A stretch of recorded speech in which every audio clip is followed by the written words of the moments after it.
What's happening, people? I'm what you need, and you're watching my video. How you guys doing today? I hope you guys are having a blessed day, and I just want to talk a little bit about, I yawn a lot. I want to talk a little bit about the fight that happened this weekend, Mikey Garcia versus Jessie Vargas. I wasn't able to do so because I was really busy this weekend. And also I want to talk a little bit about Fearon's comments concerning Deontay Wilder. So we'll try to get all of that in. If you guys like this channel, I am Sleepy.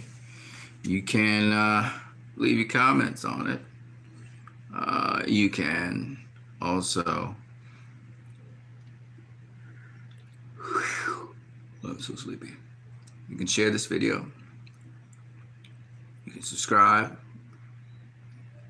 And you can donate to this channel via Western Union or MoneyGram. Let's talk some boxing. You can also smash the like button if you like it.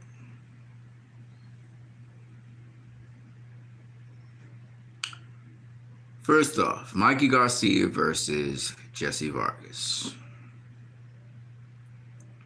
What did I think of the fight and the outcome of it? I didn't think the fight was one-sided as much as people were saying.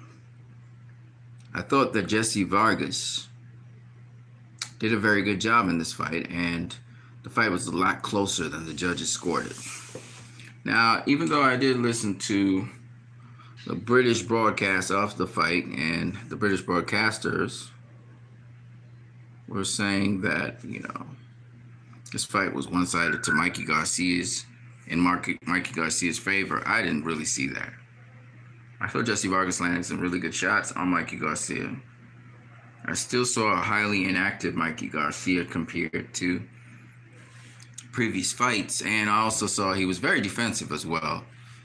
And I thought that Jessie Vargas did good enough work that even though he did get dropped in the fifth, and, Mikey Garcia had the harder punches, or at least the sharper, harder punches in the fight, that he was in the fight all the way to the end, okay? So I thought this was a lot closer fight. Could I have given the fight to Jessie Vargas? Well, I left a poll for you guys to decide that, but I could actually see that Jessie Vargas won that fight, to be honest with you. I didn't think it was all what these people were hyping up. Now, the coverage that I got to see was on YouTube. I didn't see it live. I just watched it a couple minutes ago. So, some people will say that maybe, as a result of that, maybe, Vargas actually did not take that fight and Mikey Garcia took it. My personal opinion was that there's a possibility that Jessie Vargas won that fight. It was a close fight, in my opinion. I don't know what you guys think, but that's my first impression of it. I haven't watched it since then. So let me hear what you guys thought about Mikey Garcia versus Jessie Vargas. What was your impression? Were you influenced by the commentary? A commentary on the fight or not? I am somewhat sleepy. I'm going to take a sleep after this video. You guys let me know in the comment section below. Moving on. So I was listening to Spencer Fearon, and he was saying that he thinks Deontay Wilder is exposed and that fighters will now beat him from here on in. I will say this.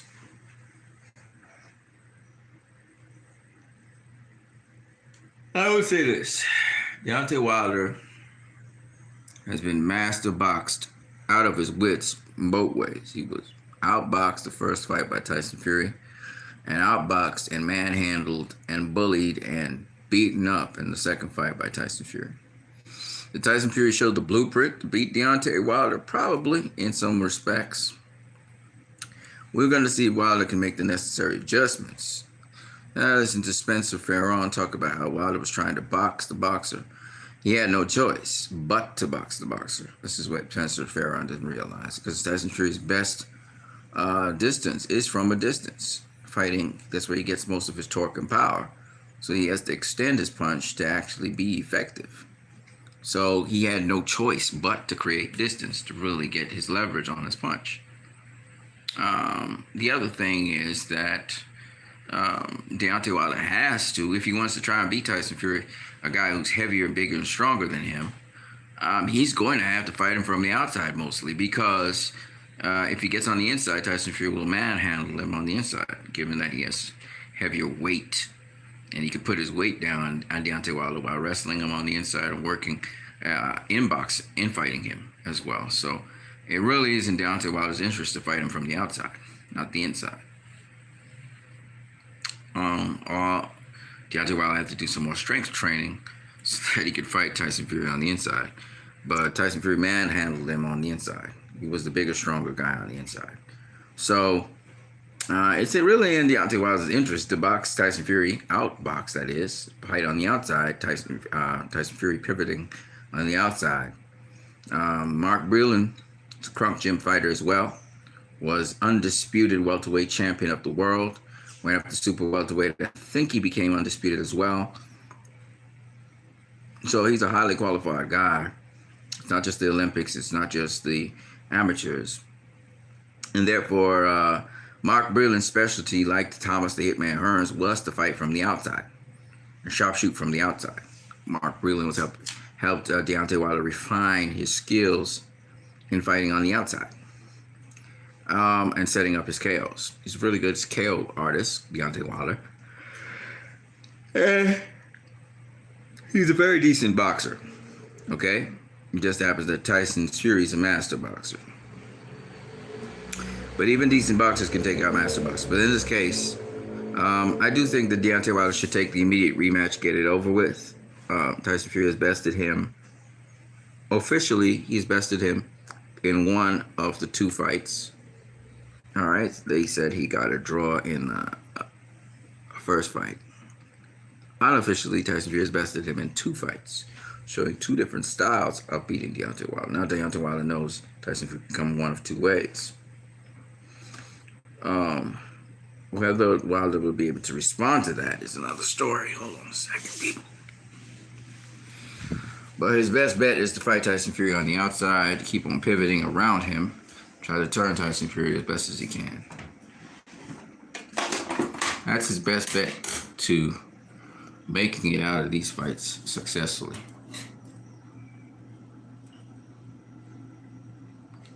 There you go. I'll just look in the mirror. Hold on a second, people.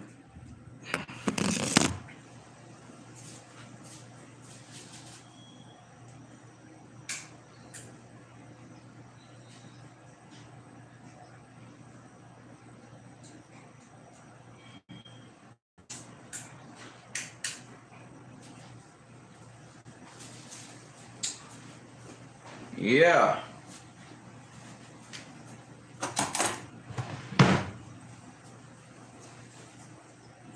Not every day, as they say, is Monday. Not every day is Sunday, and so on and so on. Anyways, people, it's going to be very difficult for Deontay Wilder to beat Tyson Fury, because Tyson Fury is a boxer, and they collect data, and it gets to be a very troublesome thing when a boxer collects data on you.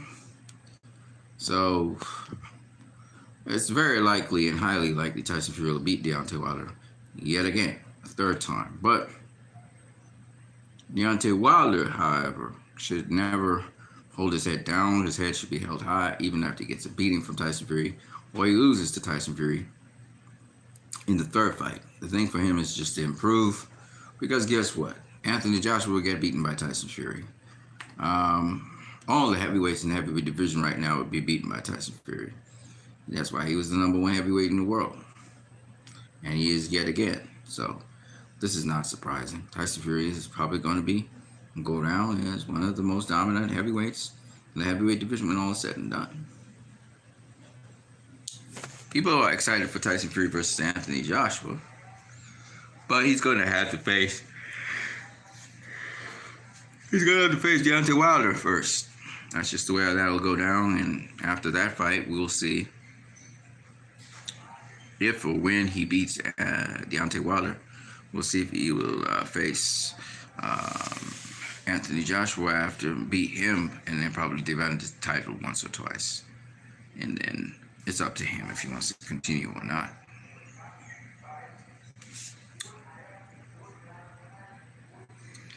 So that's basically it. That's all I wanted to say. I don't think Deontay Wilder's career is done or finished by any stretch of the imagination. A lot of people are going to study the Tyson Fury versus Deontay Wilder fight, however.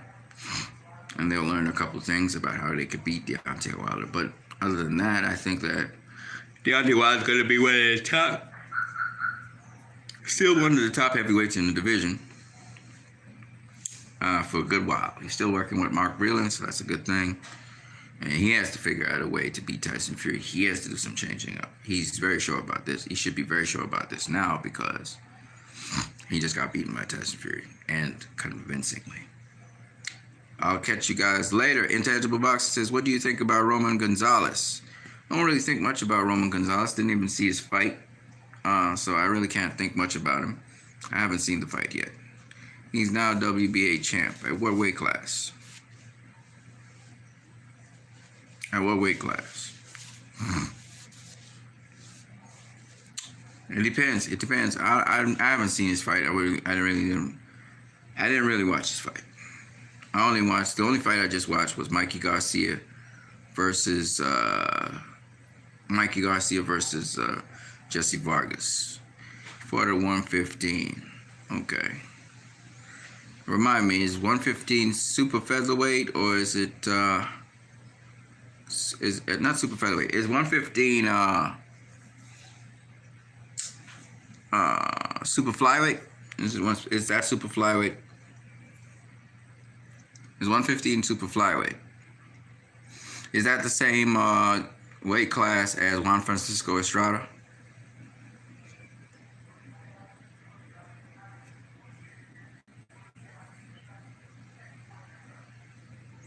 Okay. Gonzalez versus Yafai. Honestly speaking, I don't even know who Yafai is. I have not been following the super flyweight division. And after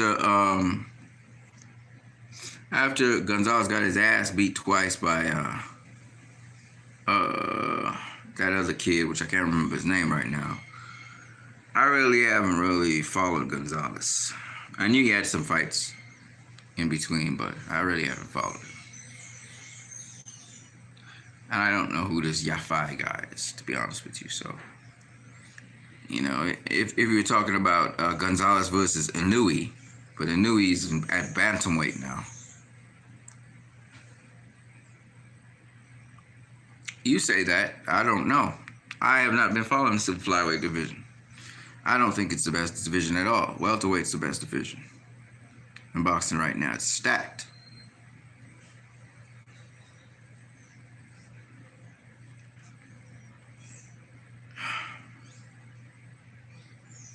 I think the best division in boxing right now is welterweight, not super flyweight. I'm sorry, bro. Just a day. Super flyweight don't even get no traction. Chris Oreo, what's up? Tangible Button, Yafai is the WBA champion. Don't know. I honestly, I don't know who that dude is. I'm not hot up on Chocolatito like that either. Chris Oreo, watch the fight, bro. It means nothing to me at this point in time, but I will go watch the fights, obviously. There was some other fight that happened. I think, what's this dude? Joseph Parker fought somebody. I don't know who he fought.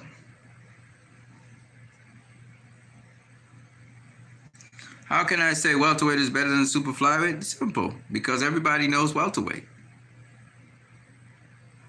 Everybody knows welterweight. Everybody knows Terrence Crawford. Everybody knows Errol Spence. Everybody knows Sean Porter. Everybody knows Kell Brook. Everybody knows Manny Pacquiao. Everybody knows Keith Thurman. Everybody knows Danny Garcia. That's why it's better. This is not rocket science, my friend. Nobody knows the super flyweights. And it's not no disrespect to the super flyweights, but Chocolatito is all that. Then he should rematch the dude that beat his ass. I'm just saying. Twice. So, I'm not saying that he's not good, because obviously he has done a lot, you know. I just don't think of him as pound for pound right now. Like they had him up as this high pedestal, you know what I'm saying? You know, just my thing. Just like how everybody kind of hyping up Mikey right now. I mean, you could make a case that Jessie Vargas beat him. He did get dropped, but he was beating in most of the rounds. A hell of a lot more active than Mikey Garcia. KP from KC5 says, Mikey is good, but he better stay away from Bud. Yeah, Mikey not ready for them guys, man. He not ready for Bud Crawford. He's not ready for Errol Spence. He's talking about rematching Errol Spence and facing Manny Pacquiao. I don't even think he's ready for Manny Pacquiao, to be honest with you. He got good defense, but I just don't see. I see him doing an Adrian Broner on Manny Pacquiao. He be all defensive, no offense, you know. And the thing with Mikey is Mikey basically throw a right hand. That's his thing. Jab, right hand, overhand, right. Maybe an uppercut, but he's not really throwing a lot of variety of punches. You look at Mikey, I was not particularly impressed. Everybody was like, oh, Mikey Garcia. I was like, not really. Jessie Vargas be outworking his ass. Jessie Vargas was doing a lot of work. Now, Mikey did hurt Jessie Vargas a couple times, you know, wobble him and shit. But, you know, Vargas is a pretty tough guy. And, but Vargas was definitely outworking Mikey Garcia. One that's accurate, but he was outworking him. You know, and so some of the rounds that they were talking about Mikey winning, I didn't understand what they were talking about. I don't know, maybe I just don't know boxing. Who knows? Smash that like button if you hear, man.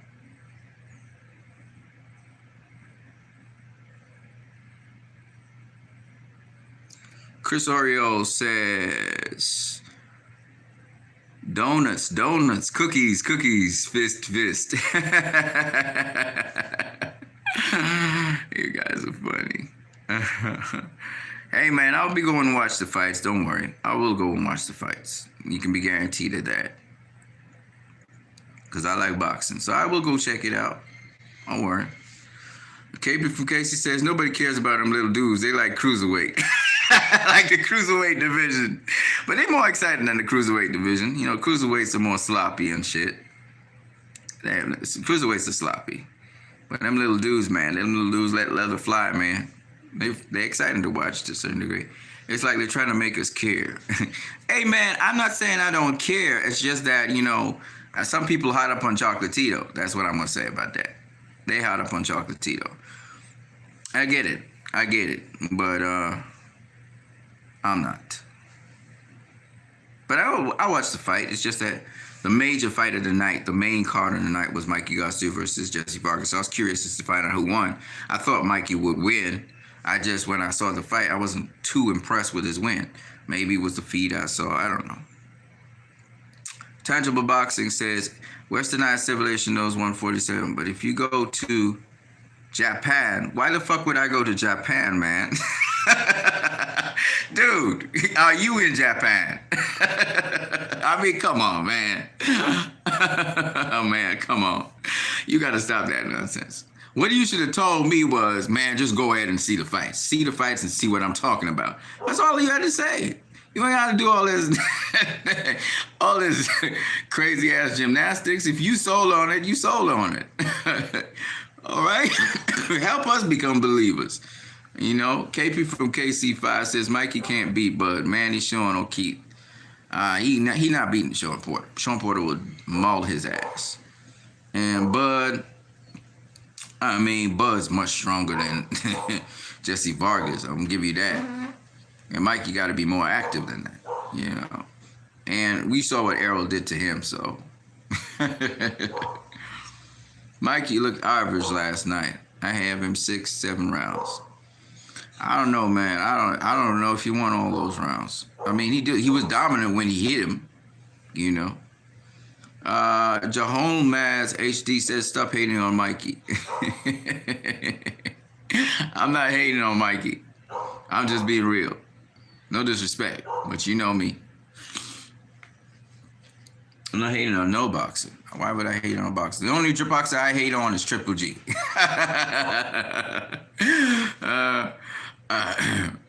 Yeah, don't forget to smash that like button, people. Hey, don't feel a how about it, Intangible. It's just that I haven't followed those guys, and Chocolatito just doesn't really do it for me. I'm not hyped about Chocolatito like you are. And it's okay. It's okay. You don't have to be hyped about a fighter. It doesn't mean anything. I'll go watch the fight, though. I could always change my mind.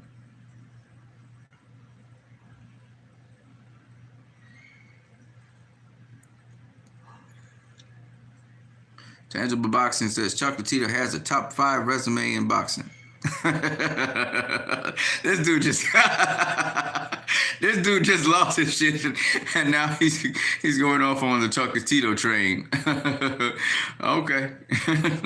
Casario, Choco looked off at first, but he started to get confident. Good stuff, man. Good stuff. Hey, looky here. Instead of cry me a river, try to convince us. Just tell us to go watch the fight and don't say nothing no more. And if the fight will sell itself, right?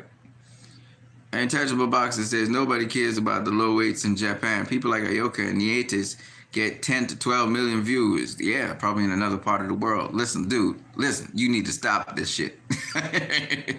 Let us go watch the fight. If you like Chocolatito, cool. If you like the low weight classes, cool. Okay? You gotta understand, they don't pull like Tyson Fury versus Deontay Wilder 2.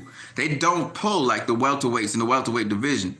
Okay, that's why they don't make the money that those guys make. Okay, now maybe in some parts of the world they're big, and I'm happy for them. Okay, but don't be mad at me because I didn't watch it.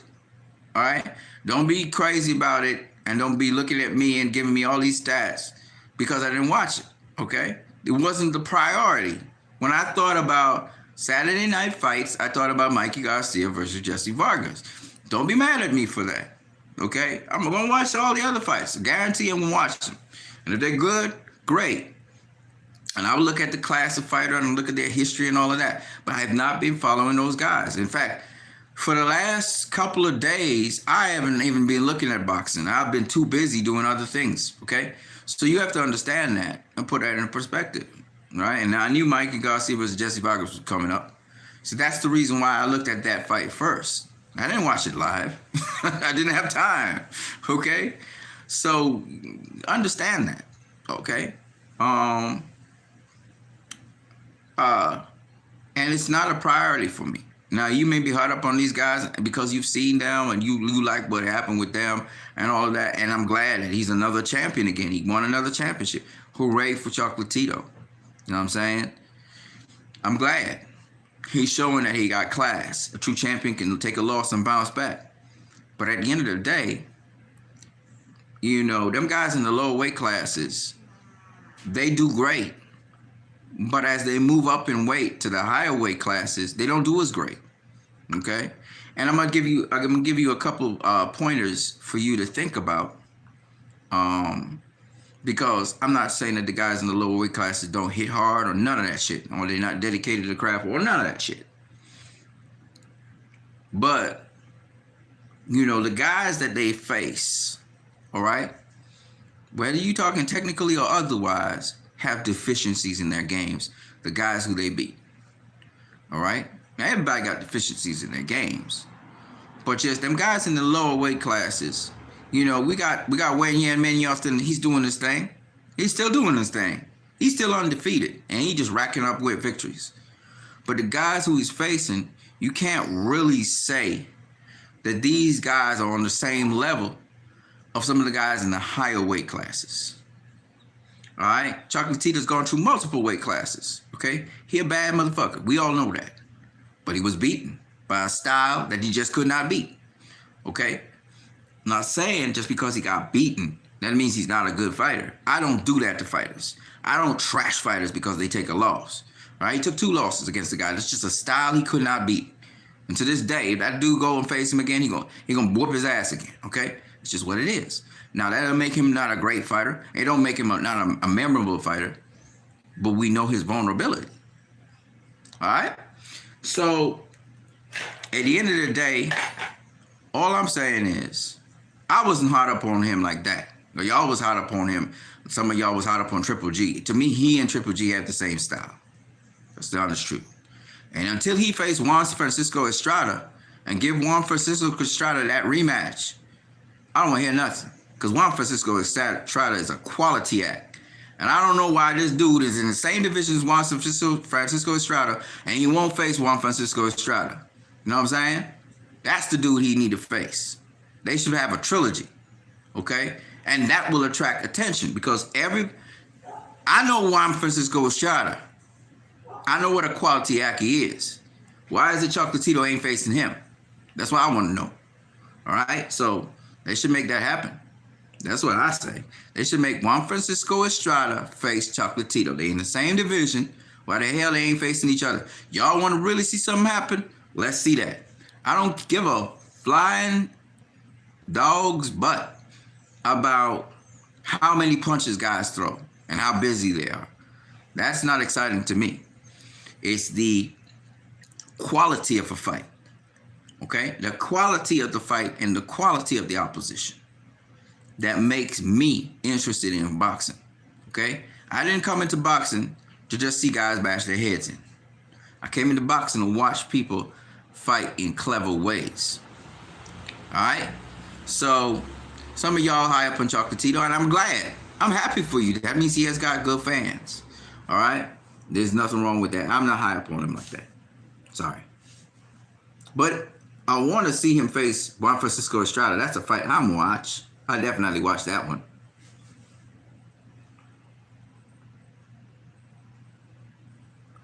Y'all be chirping away. Damn.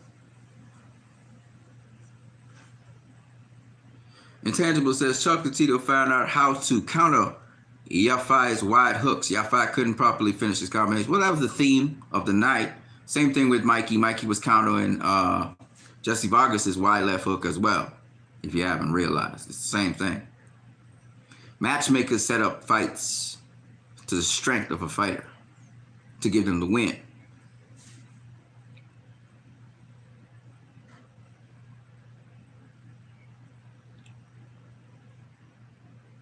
In fact, Terrence Crawford was countering the hook of what's the kid name? Mean Machine the same way. He was in the southpaw stance though, so he had to throw a right hook. He was countering his hook because he threw it too wide and not get his guard back up. Jessie Vargas started to make an adjustment to that though, but he's still getting caught. Michael Callum was coaching him, which was interesting. The body snatcher was up in there. But I still think that Jessie Vargas was just way too active.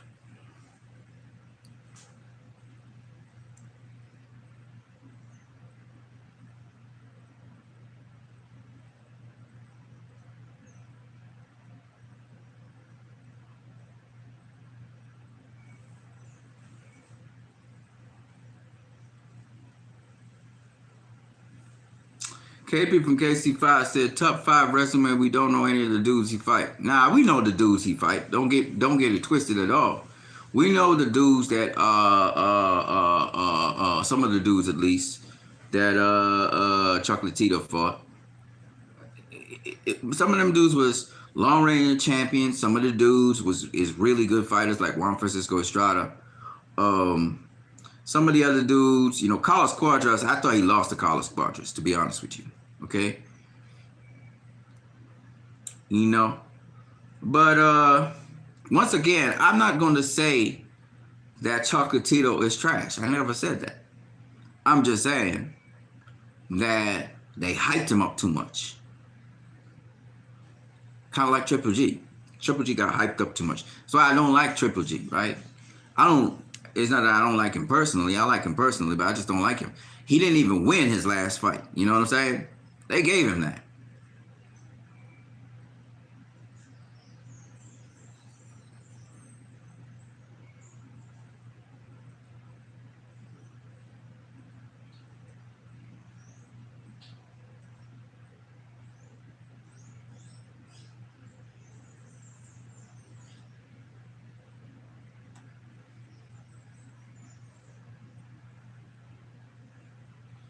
As anybody in any weight class moves up, they become more vulnerable, man. That's not true. That's not true. If you don't have the fundamentals, come on now. If you don't have the defense, you become more vulnerable. Don't say that at all. Defensive fighters, real defensive fighters go up in weight class and they're not more vulnerable. What happens is they may not be as effective with their power punching as before. Not more vulnerable. Don't come with that. If you got the fundamentals down, you won't have a problem. And y'all should realize from Chocolatito's last 2 losses, he don't have all the fundamentals down. That's all I'm going to say about that.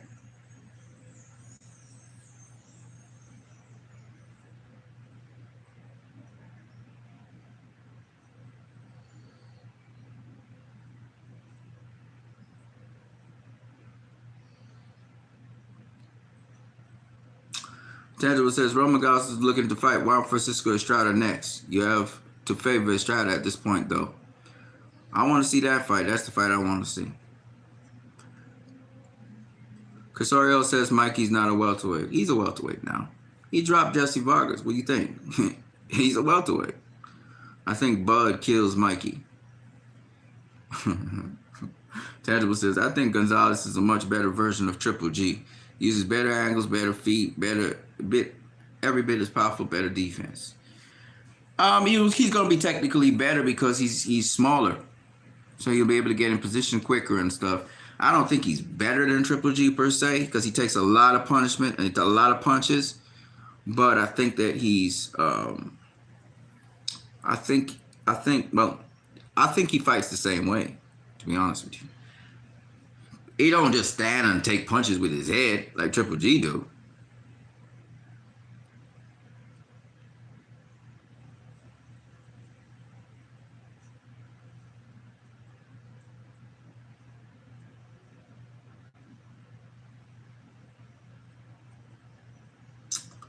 Chris Oreo says Mikey. What about him? Tangible Boxing says Mikey's food for any welter. His brightest moments at 147 are when he's balls up a fist fight at the end of the round.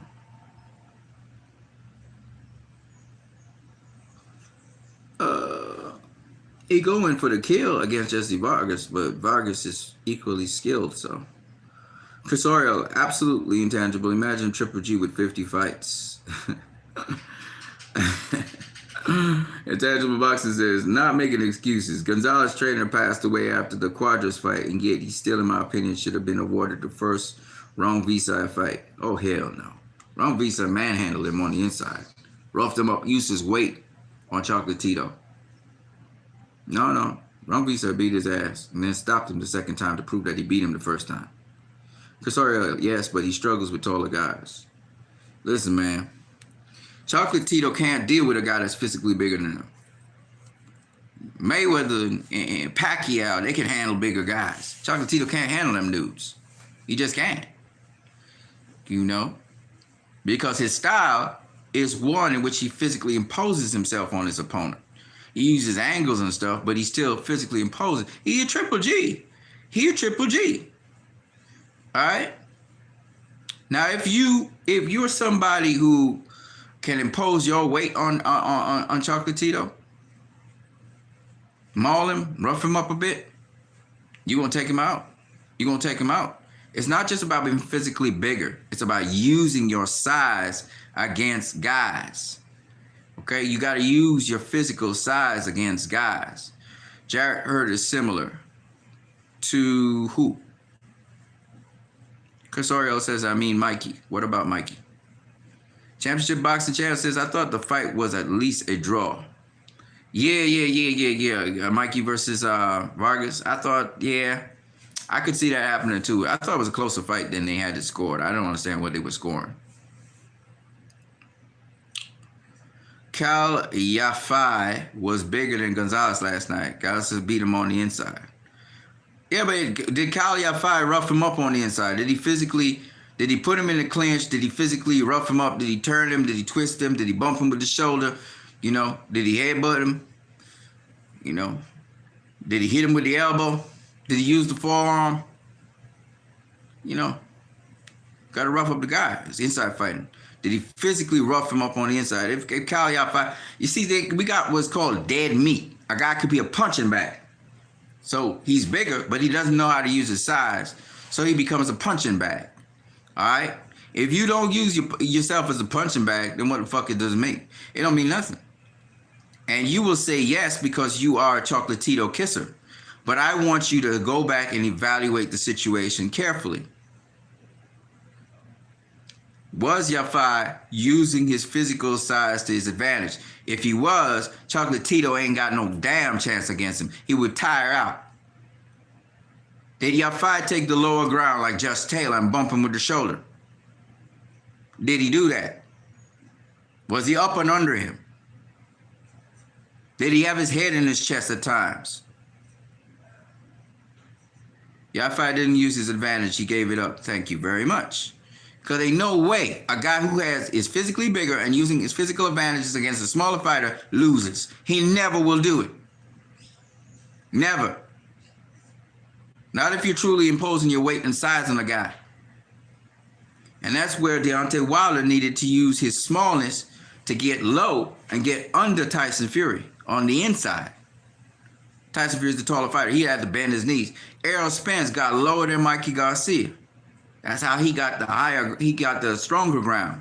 To bump him with the shoulder. Josh Taylor got underneath of Ruggerud. Okay? Bump him with the shoulder. There's a science to boxing, ladies and gentlemen. You got to understand what it is. If you don't understand the science of boxing, what is the use? We're talking boxing. Right? And you're not just going to go on the inside by just running in to take a shot to get on the inside. No. You're going to jab to come on the inside, or you're going to feint to come on the inside. Do y'all even understand skillful boxing? Do you know what skillful boxing is?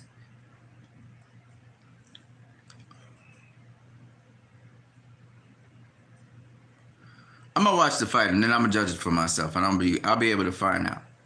At the end, Chocolatito imposes skills and madness. Look, man. If it's just a shootout where guys just throwing punches, it don't mean shit. Inside fighting doesn't work like that to start with. Okay? You have to have footwork. You have to sidestep your opponent. You have to use angles in that respect. And there's several different things when you're doing infighting. Infighting is a totally different sport. And if the guy is better than you on infighting, then you have to change up your game, and you have to go in mid-range or on the outside and keep that motherfucker on the outside. All right? If he better than you on the inside, you got to clear it out, and you go in mid-range and target practice. Look at DeMarcus Corley versus Floyd Mayweather. Look at Pernell Whitaker versus, what's that motherfucker's name? Jose Ramirez. When Whitaker realized that Ramirez, was mastering him a bit and coming hard on the inside, he cleared out and he went on the outside. When Mayweather realized that Corley was just beating his ass on the inside, he went on the outside. Master boxing. Okay? Tyson Fury realized that Deontay Wilder had better chances of hitting him on the outside. He closed the gap and went on the inside. Anyways, man. If you're just a one-dimensional fighter and you can only do one particular thing in boxing, you could get beat. Because it's just one particular thing you can do. And we all know Chocolatito, he only good at fighting on the inside. He can't fight on the outside.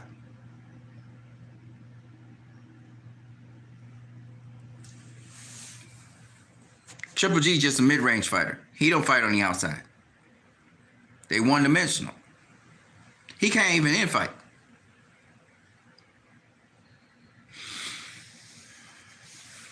All right, peoples. So I'm just saying, Deontay Wilder, his best bet is long range. All right, he could catch you mid-range too, if he sees a shot. But he a long-range dude. They're one-dimensional in that respect.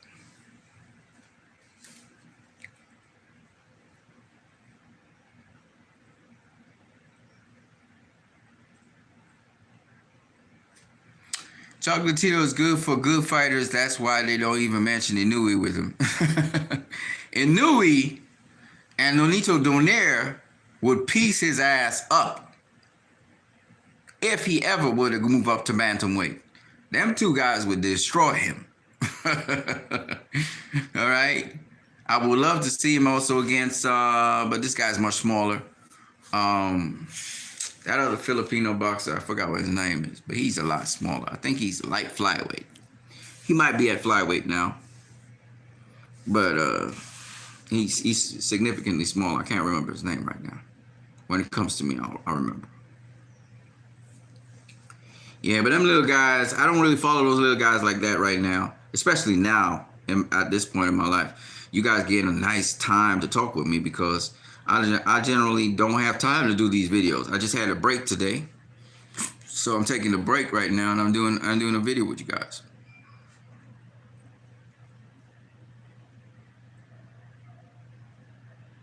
Gotta make that paper.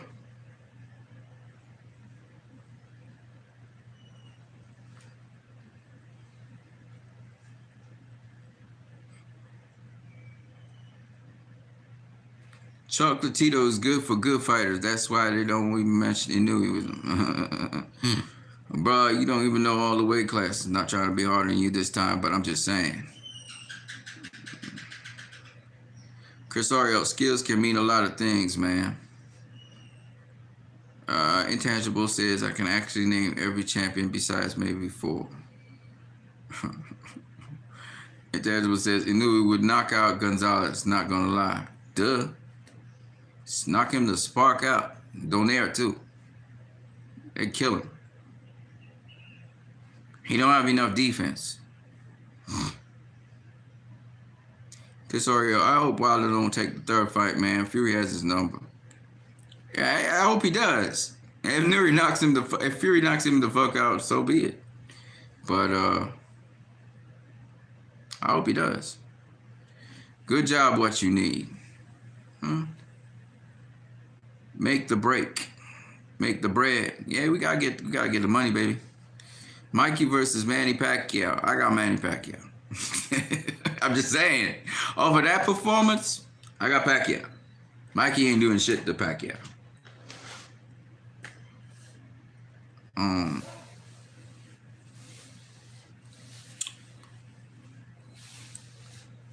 I think that Pacquiao is a much better fighter much more dynamic fighter than Mikey is.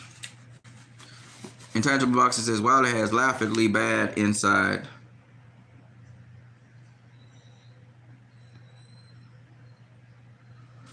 Wilder has laughably bad inside fighting. I would pick White to beat him if he can use his craft.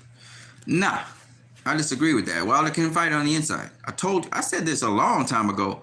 And Dillian White will never beat Deontay Wilder. He will knock Dillian White the fuck out. If Joseph Parker could knock him punch drunk in the 12th and final round, Wilder would just clean clock his ass. I think you guys just don't understand. Tyson Fury is that good. There is a difference between a Tyson Fury and any other fighter right now in the division. Tyson Fury came off of losing so many pounds and cocaine binge, and whether he was cheating when he was suspended for facing Klitschko or not, the point is Tyson Fury came over all that shit and went 12 rounds with Deontay Wilder and was beating his ass at the end of the 12th round, and took that confidence and came back and beat his ass until he stopped him in the second fight. Okay, Tyson Fury is not like any other fighter right now. He just not. And he's big, he's tall, he's 6'9" and all that shit. Okay? And the boy can fight. Okay? And he proved it. So, I'm sorry. I mean, Wilder just happened to be the guy that he took his brunt of his force out of. And again, we all saw him beat Wilder the first time. And this time we saw him beat him in a totally comprehensive way, convincing way the second time. Right? But you know, fight fans are fickle. They just don't realize. I remember when Anthony Joshua got beat by Andy Ruiz, everybody would say, oh, Joshua's done for, and Ruiz did him in, and then Joshua came back and outboxed Andy Ruiz, had him confused like shit. He confused the day. And Ruiz still up to this day blaming his weight and all that stuff. Man, shut up, Ruiz. You got outsmarted. You got outboxed. You could go face Joshua again. Yeah, you might be able to hurt him. You might get moments where you could hurt his ass. He's not going to let you touch him just like that.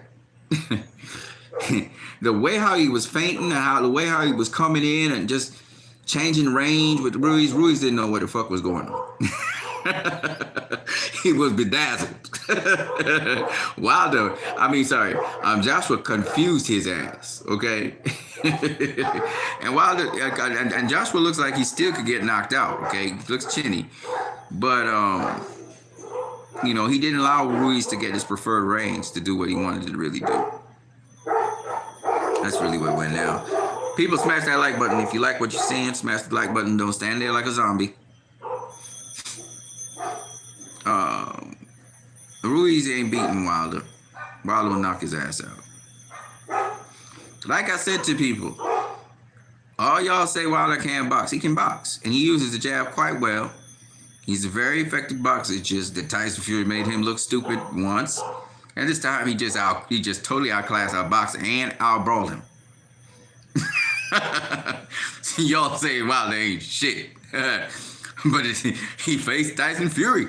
If Tyson Fury faces Anthony Joshua, he'd do him the same thing, maybe even worse. Joshua might be out in the first round. If that Tyson Fury that came at Wilder came at Joshua, he gonna deck him. He'll deck him multiple times, okay? Because that's Tyson Fury. You're talking about Tyson Fury. You're not talking about the rest of these heavyweights. All right, he separated himself from the rest of the heavyweights. Okay, and Wilder's a dangerous guy. He really is. Fury was ready for him, and he prepared. He knew Wilder was more lackadaisical, more comfortable. Fury was not comfortable. I looked at Fury. He had if you guys watched in the interviews before the fight, he had a busted lip. That's what he was going through some stuff in the Chrome Gym, man. They were really prepping his ass. He was working his ass off. Okay, he was in the best shape of his life. He was also in the best health of his life. So that's the best Fury you saw. And if Fury keeps being consistent to that, and he stays in the best shape of his life, in the best health of his life, he is never going to be beaten. Never. His big battle will be depression and all that other stuff. He's never going to be beaten.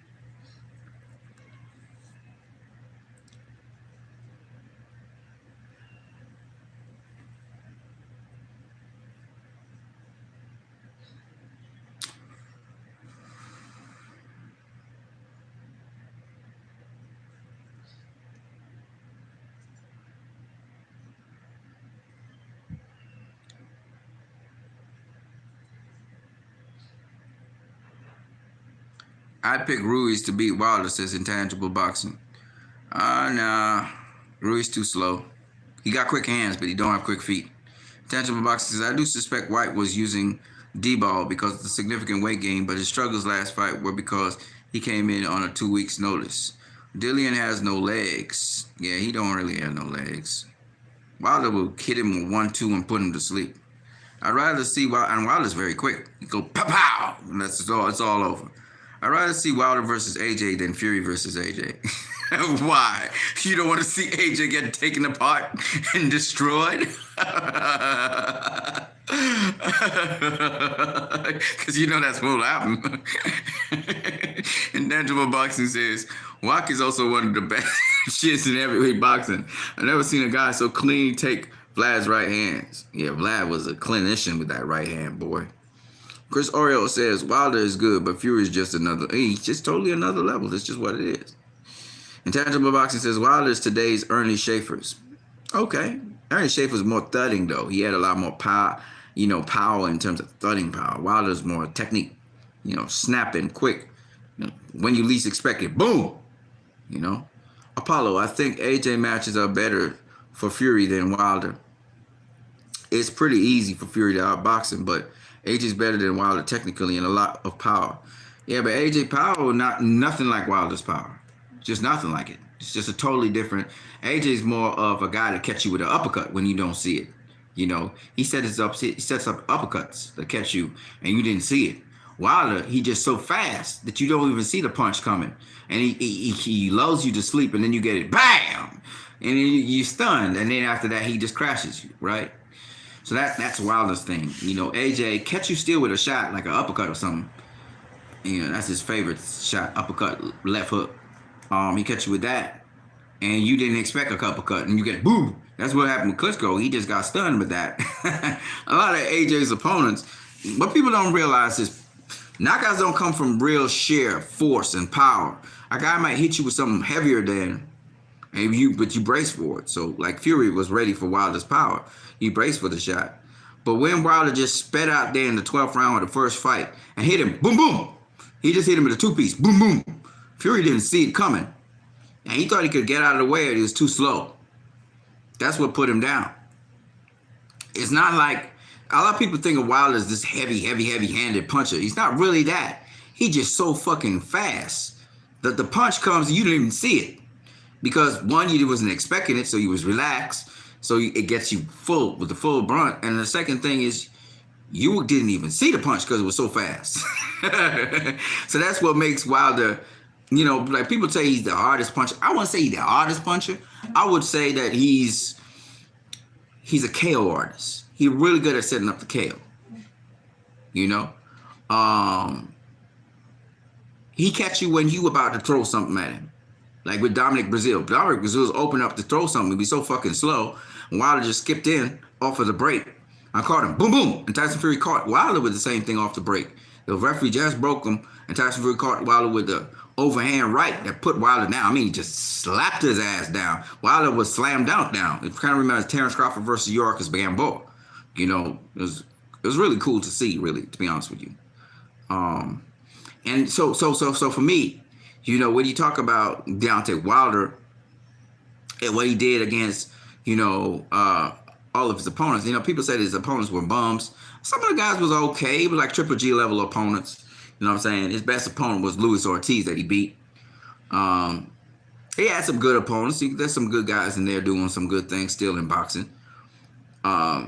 Gerald Washington came a long way. I mean, Charles Martin knocked his ass out, but I mean, Charles Martin was a good guy. He became IBF champion. You know, as we all know, AJ knocked his ass out. So, I mean, it is what it is. But at the end of the day, these guys are okay fighters. They're not great fighters. They're not necessarily good fighters, but they were okay fighters, okay? Some of them was just straight up bums that Wilder was chewing on early in his career, and then he got better and better opponents. And again, this is because this dude didn't have an extensive amateur background, kind of like Canelo, right? So you kind of have to appreciate how far Wilder has come in boxing. And everybody's expecting him to be this premier boxer, you know, this Mayweather or something. He's not that dude. He's not those kinds of guys. You know, I just don't understand it because it's like everybody talking about, you know, Mike Tyson and all this shit. But Mike Tyson wasn't the greatest technical boxer of all time. He was quick. He was an infighter. He was good. He wasn't no fucking long-range boxer. He couldn't outbox. He couldn't box on the outside for shit. His thing was to get on the inside, okay? Right? And what did Lennox Lewis do to him? Crump gym fighter, by the way. What did he do? Shut that shit down. He couldn't get to the inside. Evander Holyfield, when he got to the inside, Evander Holyfield tied his ass up. He couldn't throw a single punch. Now his game is taken away. Now he can't do shit. Right? So now you tie him up, hit him to 1-2, boop, boop, tie him up, hit him to 1-2, boop, boop, tie him up, hit him to 1-2, boop, boop. Now he can't do shit. Okay? So at the end of the day, guys got dimension to their game, but if you shut their stuff down that they do good, what they gonna do? Nothing. You're taking away their strengths. Now they gotta resort to something else. They gotta become creative. And then they got nothing else to do, and they got no more creativity. You're taking away. And that's what y'all don't understand about Floyd Mayweather. Y'all be talking about all these old-time greats and all this shit, but Floyd Mayweather took away your game. He scientifically, surgically took away your game. Tyson Fury took away Wilder's game. Not only did he take away his right hand, he took away his jab. Y'all didn't even see it. He was hitting them punches underneath his jabbing arm. Whole night. As soon as they get in the clinch, boop, boop, underneath the jabbing arm. Scientific, ladies and gentlemen. Floyd took away Pacquiao's game. And them clinches, man, he was working Pacquiao's arm. He was working that left arm. Y'all don't see this shit because y'all don't understand boxing. Y'all feel boxing is all about throwing punches. He threw 1 billion punches. This is a great fighter. He's a good fighter. Oh, he beat this champion and that champion. No, ninjas. It's a science. It's more mental than it's physical. That's why they talk about a game plan and sticking to a game plan. I mean, but y'all gonna talk, so I mean, what do I know about boxing? I'm just a fan. I appreciate it, though. I appreciate the science of boxing. I really do. I appreciate boxing. And all the guys that put their life on the line. Let me see what you guys be saying. Y'all say so much stuff. I haven't even caught up to it. Let me see.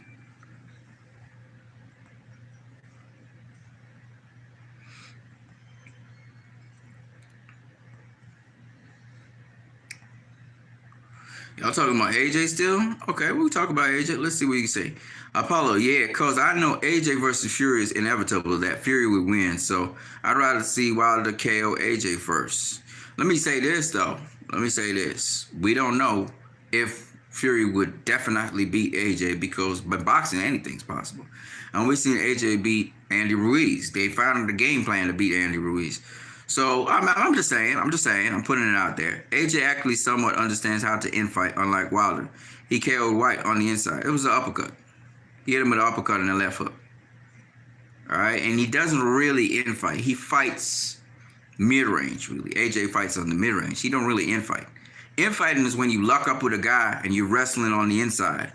And Wilder actually does some of that. He can wrestle the guy on the inside. He throws uppercuts on the inside as well, but tight uppercuts. Wilder actually can fight a little bit on the inside. People don't know that. I'm surprised. You just look at his fight against Eric Molina, against, who was the dude that was very tough, that he busted his nose with? That dude who they eventually had to stop the fight with. Championship Boxing Channel says, yeah, I know Fury is better, but those gloves are suspect. And they're video proof of both fights. Listen, man, I don't want to go into that. I don't want to go into that. I don't want to take from the guy's win. If evidence comes out of that, okay, cool. But I'm not going to take from his win. Come on now. Chris Ariel, AJ lacks concentration, I think. That's one of his problems. Nah, not really. He just slow. He's too damn slow. You got to get faster. Intangible Boxing says, how was it suspect? You actually asked him about the gloves. I'm not really. Championship Boxing Channel says, we're not going to make excuses. It's reasonable for questioning and investigation at least. Well, don't make excuses then. Why are you bringing up? Apollo, what's the benefit of Fury's glove slapping anyway? Championship Boxing says, because he hit him with the bare fist. So you're saying that the gloves, yeah, like happened in the training camp, he was really hitting them. They didn't have enough padding. That's what you're trying to say? Championship Boxing in the wrist area. Whatever. Chris Orio's laughing. Apollo's laughing, slapping gloves low. Come on, bro. He'd break his hand. Not necessarily. Apollo said, pity patter low. Them pity patters did hurt, though. Championship Boxing says his fist ball and tied in the wrist area. Whatever. Championship Boxing says, I watched it. His wraps were not much further out of his left than his right. If at all. His right hand was fine. It's only his left in both fights. Chris Ariel says, oh yes, Fury is a genius. I saw what he did, man. Yeah, Fury can box, man. He can fight too. Championship Boxing Chance says, nah, AJ will give Fury a good fight. Yeah, you think so? For what? How many rounds? 2, 3? Not the Fury I saw against Wilder. I'm sorry, man. That Fury would run through AJ. I'm sorry. I'm letting you guys know. Fundamentals on no. Fury going through him. Straight through him. He's longer. He's taller. He's faster. Oh, shit. AJ going to look like a sloth against Fury. Fury going to tag his ass up. It's going to be a shorter fight than it was with Wilder. Y'all don't believe me? Oh, I wish that fight could be next. AJ will give Fury problems if he goes to the box. Man, you got to be out of your damn mind. Oh man, y'all rate AJ real high, man. Y'all rate. First of all, the dude don't got no chin. He got no chin. He can't stand up to Fury. He can't stand up to Fury. He can't even stand up to Wilder. Them two will run through AJ. They run through anyway. You know what? I'm gonna leave that alone. I'm gonna let it pan out. I want to see the fight happen, and then we will see. I have no more to say on that, because we'll get that fight. AJ ain't giving Fury shit. He ain't giving Fury any problems. Unless Fury come in like a daisical. You know what I'm saying? In terms of boxing, BTU, AJ isn't just a guy who will cut off the ring. Cut off the what? He ain't cutting off shit against Fury. Wilder couldn't cut off the ring against Fury. AJ can? Come on, man. Come on, man. Like, really, seriously. Championship boxing chances. Jarrell Miller is a real dark horse in the division. He will give Fury the toughest fight. He could. It's possible. I mean, but no. I'm not a Fury fan like that, but I'm just thinking he's so much fucking slower than Fury, man. He's so slow. Look, Wilder's quick. Do y'all guys understand? Wilder's a quick dude, and Fury made him look slow. Y'all don't get it, man. Y'all just don't get this. Anyways, it is what it is. It is what it is. I'm just thinking boxing-wise right now. I'm not even talking fans. Fury's quick, man. That's the problem. And he throws combinations. And he's got good defense. And he throws in feints. It is what it is. Y'all will have to see it to believe it, because y'all don't believe Fury anyway. When he says he's going to do something. But what happened? I told y'all, don't be surprised if Fury walks down Wilder. I told y'all that. It was a couple months ago. I told y'all that. Y'all was looking at me like, oh, no. Wilder's going to knock out. Okay, I said, well, cool. You know, I picked Fury to win, not by much. I said 55-45 because I didn't know what to expect. And he beat Wilder. I mean, he ran through Wilder. What else can I say? He ran through him, right? So I don't know what is wrong with you people. After he ran through Wilder, okay, he not gonna run through AJ. Like seriously, right? If he gets lackadaisical, I could see it being a tough fight for him. But I just don't see nobody beating Tyson Fury right now. Nobody.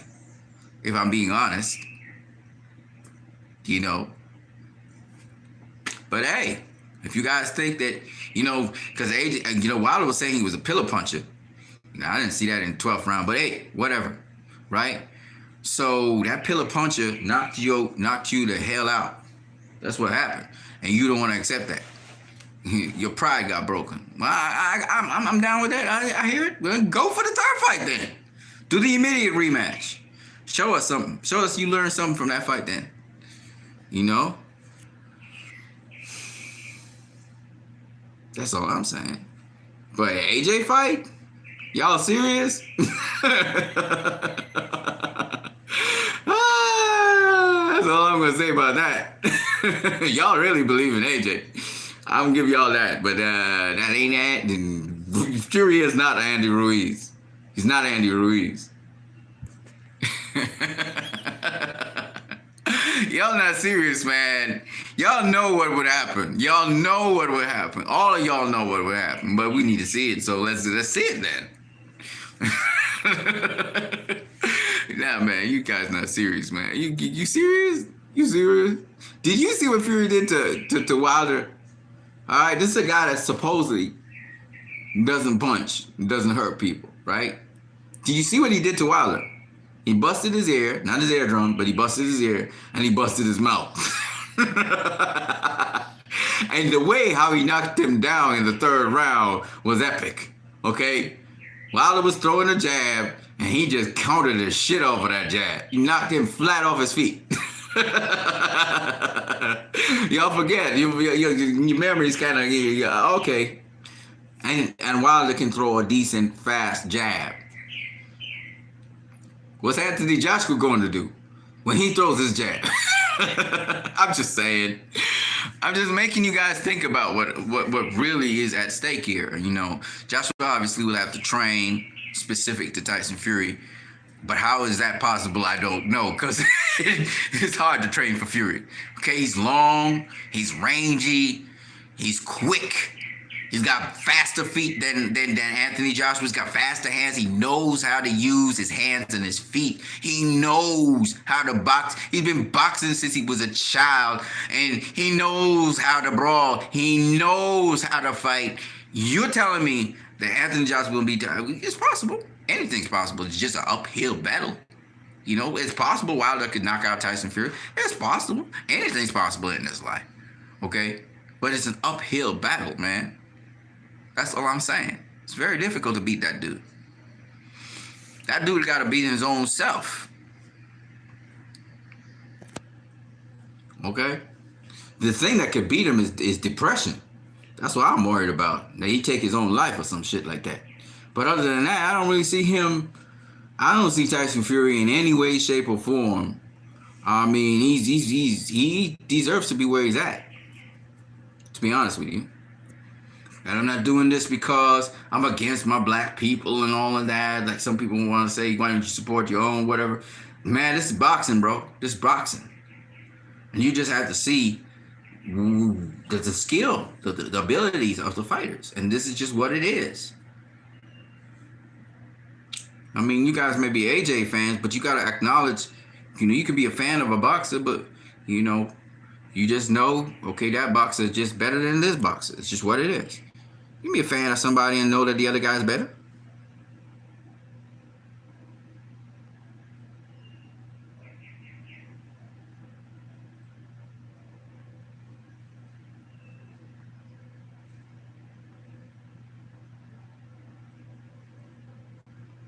Tangible says, what happens once Jared Miller's off the roids?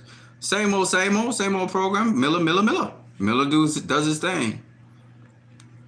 You said Ruiz would run through AJ? The second time. Yeah, I did. But the first time he did.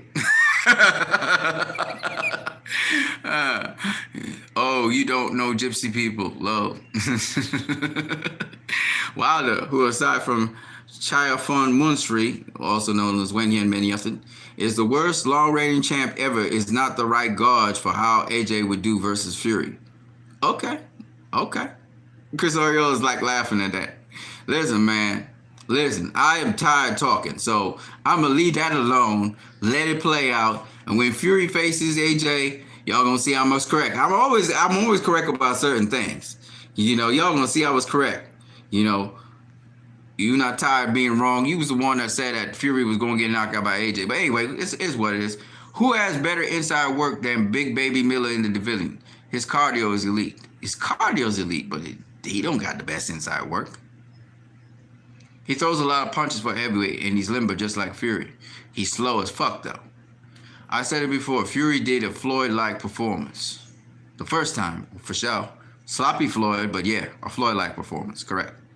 Apollo. Aren't they doing the immediate rematch? I think they are. I think Wilder jumped for it, so I'm glad.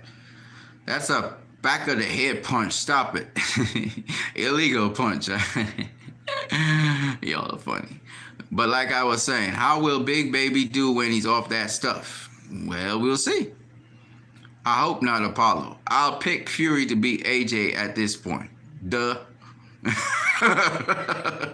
Ain't rocket science, brother. Championship Boxing Champ says Fury's on PEDs also a couple years ago. Yes, that is true. Fury would play with AJ at will. Play with him or stop him. Depends on what he wants to do. And he has an A to Z plan. Yeah, well, of course. AJ has much better balance than Wilder. Yeah, I think so. That's true. I'm not going to disagree with that. Casario says, I think that doesn't matter much in tangible. This is true as well. I do agree with you both on that. Fury is like a supercomputer. Yeah, he's a smart boxer. He adapts. I think that doesn't, okay. Yeah. You guys are absolutely correct. Don't forget to smash that like button, people. If you're coming through here, you like what you see, smash the like button, please. Thank you very much. Yeah, I mean, I'm not disagreeing with you guys on a lot of things. Yeah, Wilder, he keeps his legs kind of far apart. Like in that fight, his balance was off, mainly because Fury was bringing the fight to him, and he was still wobbly. So that wide stance didn't work in his favor at that point. Don't forget to smash the like button, people. I think AJ would be much more effective. Hold on a second. Let me see what you guys are saying. Will be much more effective when he throws his shots versus Fury because Wilder has zero body attach. He not going well. Let me explain to you what I'd say about that. I can't really say because I would have to see the fight anyway. But what I would say is Tyson Fury is not that easy to hit. First of all, Wilder tried hitting Fury and he couldn't hit Fury. Okay, so to tell me that Fury gonna be easier to hit than Wilder is one of the strangest things for me to hear because Wilder gets hit much more than Fury gets hit. So I would suspect that Joshua will have more success against Wilder than Fury. Just the fact that Fury has a defense that is more, as we say, the Philly shell defense, okay? So while Fury aligns himself in such a manner that it's not easy to hit him, first of all. Then he has the herky-jerky stance, which is that he prods forward and back, and he'll prod with his head, but he really is further away than even possible. And then he's very quick with his feet, so he gets in and out rather quickly. And then, like I said before, he uses his forearm very well. He can collapse on his forearm, work you on the inside, and then he can also work on the inside, off the clinch. So Fury's a very, very slick, skilled, tricky fighter. So for you to say that AJ would land much more easily on Fury than Wilder, I give actually AJ a better chance of landing on Wilder than on Fury. The style of matchup with Wilder versus AJ works a little bit better for AJ because AJ's a lot better a boxer. He don't got a better chin than Wilder. We all established that now. And the problem with him is he cannot afford to get caught in trades, and AJ likes to engage a lot. And that will just not work in his favor. However, if he presses the action up against Wilder, can get him on the back foot like how Fury was doing it, he could have a better chance of beating Wilder that way. That's what I would say. I mean, I don't know if he could do it, but he'd have a better chance that way, you know? And he's about the same dimensions as Wilder, so that could be an interesting fight. Wilder needs to work on better balance and defense. He's got to keep his hands up. I do agree that he needs to keep his hands up a lot more. I do agree that his balance was off, but I think that's because he got hurt pretty early in the fight trying to recoup, and then he got hurt again, and then he got hurt again. But he did pretty well given that he had some problems with his balance. He was doing pretty good still. Fury ain't going to back AJ up like he did Wilder, though. Oh, yes, he would. And not get hit. He's going to be able to fight going backwards, forwards, or however, Olympic gold medalist. Wilder got a bronze medalist by power. Again, what Fury does and how he breaks you down, how he backs you up, you're going to have to back up against Fury because he's coming with smart pressure. Wilder needs to send J. Diaz back to whatever pet smart Walmart he worked at and bring in Buddy McGirt to help. Oh, fuck no. Please don't do that. Don't do that. J. Diaz is good what he does. I do think that J. Diaz is a good trainer, and I think that I still agree that Mark Breland called the fight too early.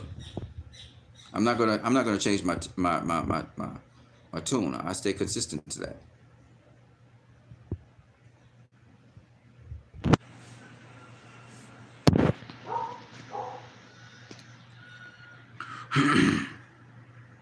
I think Wilder has keep being Wilder, just a few adjustments, but I don't know if he could.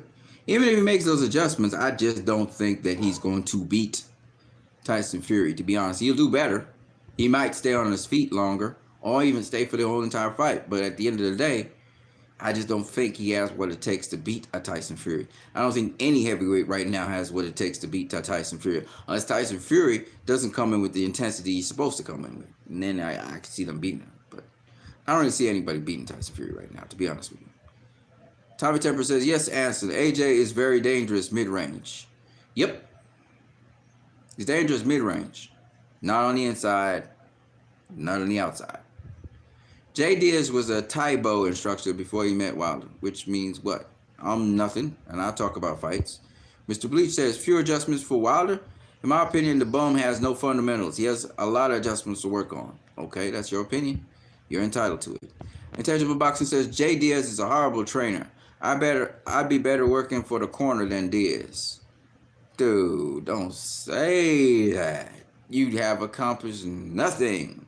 Don't say that. Please don't say that. Apollo at Mr. Bleach. It doesn't matter. His game is landing that right hand. He doesn't need to learn how to throw his left uppercut perfectly. Low. He does use the left hook on occasion, and he does have a decent jab. And he does have good footwork, and he has athleticism. He has decent footwork. And also, he changes levels. He will jab you down below. He'll jab you up top. He also does some very clever little things with his body and his head, defensively and otherwise. Yes, he can keep his guard up. But he also does a couple other things that I don't think you guys realize. Tricks his opponent into playing into his hand so he can set up the knockout. Wilder does everything virtually wrong besides set up his punches. Not really true either. Max Kellerman said the only heavyweight he sees giving Fury trouble is Dillian White. Okay, whatever. Max Kellerman, whatever. I don't know what they talking about, because Dillian White will get knocked the fuck out. If AJ could knock out Dillian White, Fury sure as hell would knock his ass out if he wanted to. White's a devastating puncher, I'll give him that. Gerald Washington knocked out, what's the dude's name? The big tall guy, 6 foot, what was it? 6'10", 7 foot something.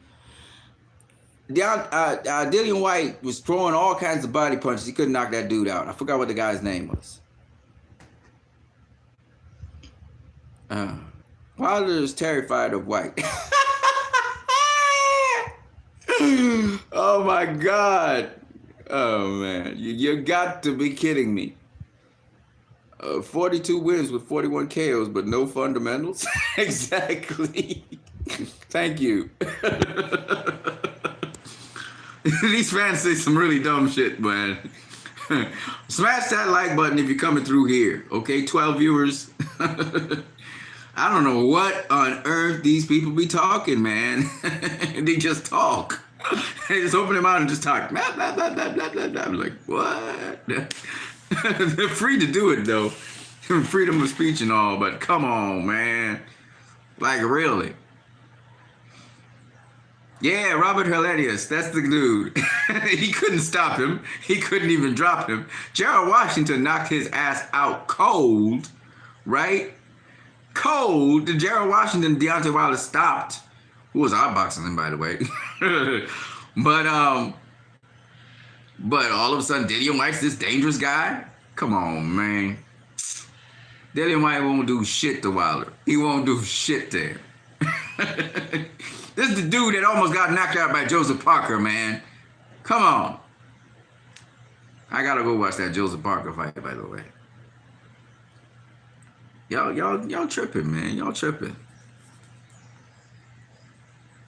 Apollo. Would be awesome if we got Fury versus AJ in the summer and then winner faces Wilder early 2021. It'd just be Fury versus Wilder again. And we know, anyway, I don't want to say nothing. Apollo would say, too good to be true, though. Intangible Boxing says, answer, name me one fight in Wilder's title fight reign where he was actually winning before the KO. Well, Fearon. Are you serious? Lots of fights where he was winning before the KO. What are you really saying? Like he had lots of fights where he was winning before the KO. He outboxed Bermain Fearon. He dropped him in the first fight, and in the second fight, he was beating his ass up, and then he knocked him out. Are you serious? There's several. Wak, a lot of fights. Eric Molina. Come on, man. His only tough fight he had was against Luis Ortiz. He was beating Luis Ortiz's ass in the first fight. Luis Ortiz had a great 5th round, but that was about it. I don't know if you remember these things. The second fight, Luis Ortiz performed better. We give him that. But that's because Wilder knew he could knock him out. He knocked him out before. Right? So, I mean, come on, man. Are you serious? Like, guys, think before you ask questions, man. Think before you talk. Now, if you want to say that Wilder was Wilder's level of opposition, world class, top quality opposition. No, most of his fights, they weren't top tier guys. They were okay guys. They weren't top tier. I heard people saying that, Wilder, they match selected him very well. He really wasn't facing real guys. Some of that is true. Some of that is true. I won't dispute that. But, he was facing some pretty good, decent guys after the Fearon fight. I'll give him that. Okay? They say he couldn't get the better fights, the Povetkin fights and stuff. I don't know how true that is. It's clear Wilder wanted to face the best. That's why he faced Tyson Fury the first time. And then he's facing him the second time. And to prove the point that this dude is not afraid to face top-tier competition, he was willing to face him a third time. So don't criticize the guy. The guy's trying to face quality opposition. He's trying to do the best he can. Y'all can't be going down on this dude. Yeah, he lost to Tyson Fury in devastating fashion, but at the end of the day, he faced Tyson Fury, okay? AJ hasn't faced Tyson Fury or Wilder. So AJ can't talk shit about nothing, all right? And he had his opportunities.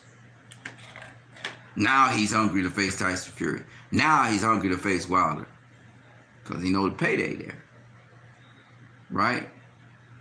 So, AJ, Wilder wanted to face AJ a long time ago. AJ turned him down, okay? So, Wilder even came to AJ's fight up in England to watch him fight. And after that, was expecting AJ to face him off with him, call him in the ring, whatever. AJ didn't want nothing to do with him. So, I don't want to hear that about AJ. Because AJ, he hasn't faced either of these two guys yet. He has not faced them. All the talk is fucking cheap. He has not faced these guys. All right? Now he's talking bullshit when he has a Pulev fight. He talking about facing Fury, but he got Pulev in front of him. So which one is it? Now he want a Fury fight? He know he ain't gonna get no Fury fight next. He want to face Pulev next. He's preparing for Pulev. So what the hell are you talking about Fury for? Because you know you ain't gonna face Fury next. You know this. You know Fury got to face Wilder next. So, but you chirping in the background, how you want to face Fury and all that stuff. Man, shut up, man. Shut up and take a seat. Go face Pulev and then make sure you win that fight and then we can talk. And these guys know this. This dude knows this. Right? And he know he can't beat Tyson Fury. He knows he can't beat Tyson Fury. Tyson Fury looked great too in his last fight. And he ain't beating Tyson Fury. He knows that. Okay? But he's gonna try. They're gonna train. They're gonna try to form a strategy to beat Tyson Fury.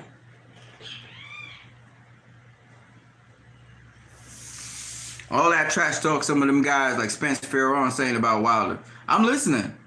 Spence Fearon say he predicted that, Tyson Fury would knock out Wilder or whatever. Okay. Y'all always talk about people knocking out people. You know what I'm saying? But at the end of the day, I have no disrespect to Spence Fearon because he's boxing, he did his thing. But at the end of the day, all right, we knew it was UK versus USA. Okay? We knew what it was. It wasn't about fucking boxing. All right? It was about white bracket rights. Right? Now, the two belts belong in the UK, but it ain't going to be so for long. Okay? Because after Fury beats AJ, guess what Fury going to do? He going to retire. He ain't got no more people to conquer. He's just going to retire from boxing. He'd have beaten Vladimir Klitschko, Deontay Wilder, and he'd have beaten AJ. He'd have gotten all the belts again, a second time around. He'd have proven he's the best heavyweight in the world. And he'd just ride off into the sunset. Might do one defense just to say, the Gypsy King's done it. And then he's going to leave. Okay? Now, we know he was suspended after the Klitschko fight for PEDs. That's what a lot of people don't know. All right? That's why he was stripped of his belts and all that. But at the end of the day, is he the best heavyweight in the world right now? And it seems so.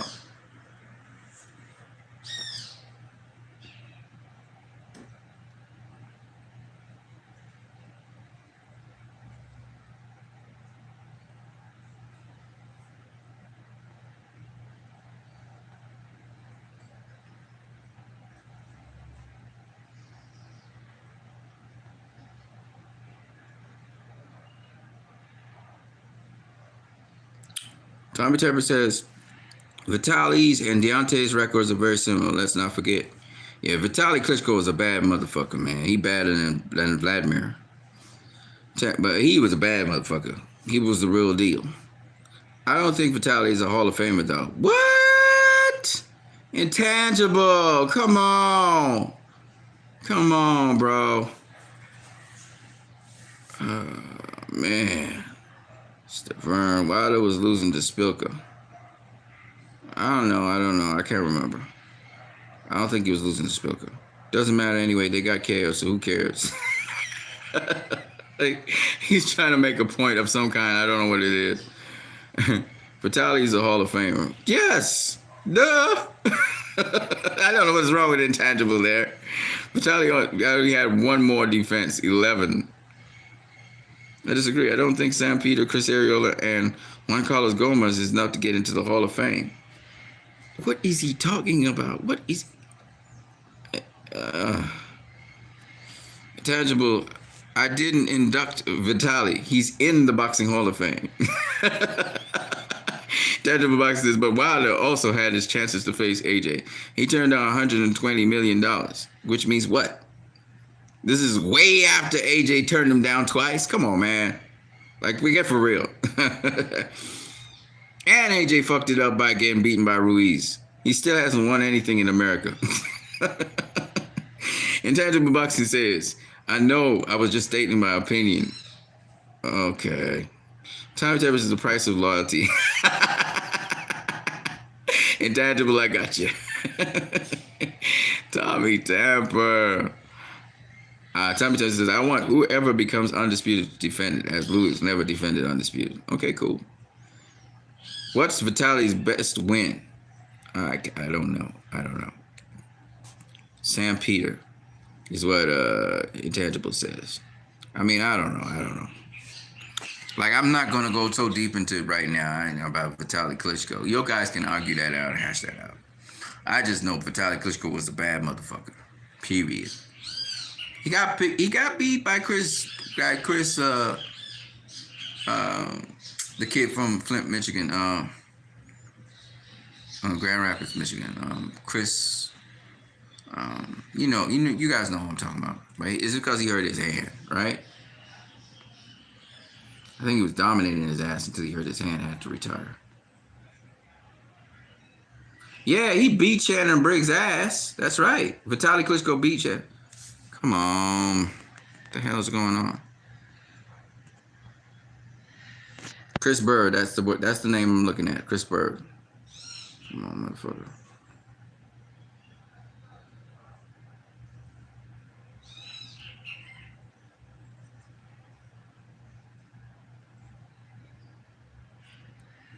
Shannon Briggs, ladies and gentlemen. He beat Shannon Briggs. He beat him up bad, too. Was it him or was it Vladimir? I can't remember who.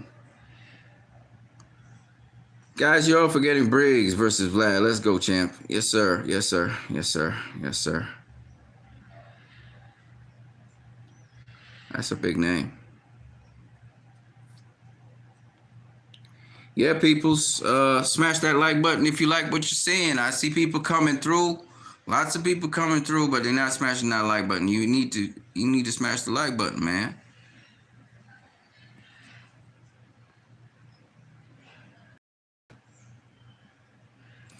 Tommy Tepper said, let's go, champ. Everywhere you go. Everywhere you go, I go. Everywhere you go, I go. Let's go, champ. Everything you eat, I eat. Let's go, champ. Shannon Briggs, the hype man. But he loved to engage too much. He loved to engage too much sometimes.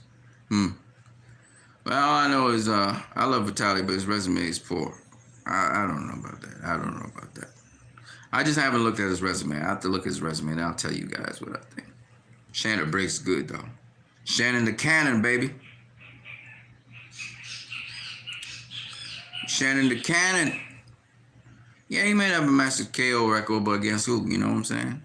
Like with Wilder, we say, he have a massive KO record, but against who? You know what I mean? Mike Tyson had a massive KO record, but against who? I mean, if you think about it, Tyson, his significant wins was against Razor Ruddock. Razor Ruddock was a significant win. And who else? If we're going to be real.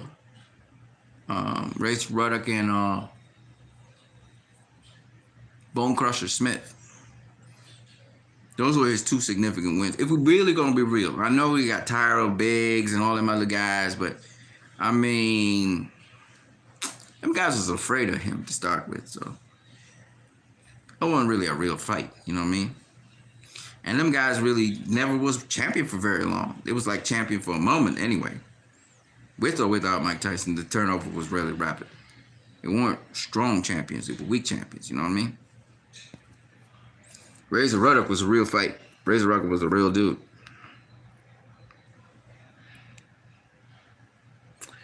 Intangible fatality second ring was the most consistent for a long time, past and future. Okay. Shannon had a massive power. Okay. Careful, champ. Talking about Mike Tyson like that, you're going to awaken the fanboys. Doesn't matter. It doesn't matter. I mean, we all know Mike Tyson's resume was a little bit, you know, it was phenomenal for a guy that young to do what he did, but I mean, come on now. Oh, here comes a Tyson fan right here. Mike Tyson's big wins. Larry Holmes. Okay, sorry, my bad. Larry Holmes, Tony Tucker, Bone Crusher Smith, Michael Spinks, and Frank Bruno. Nah. His best wins was against Razor Ruddock, like I said before. Frank Bruno, come on, man. Y'all serious? Frank Bruno, he was two-time world champion, accomplished a lot, but as a boxer, he came into that ring beaten already against Mike Tyson. Okay? Larry Holmes, who was actually outboxing Tyson, came in so scared that he got two-pieced because he put his hands down. He was out of fear. He was blocking the punches, and the punches were coming so fierce and hard, he moved his hands. Michael Spinks came in injured.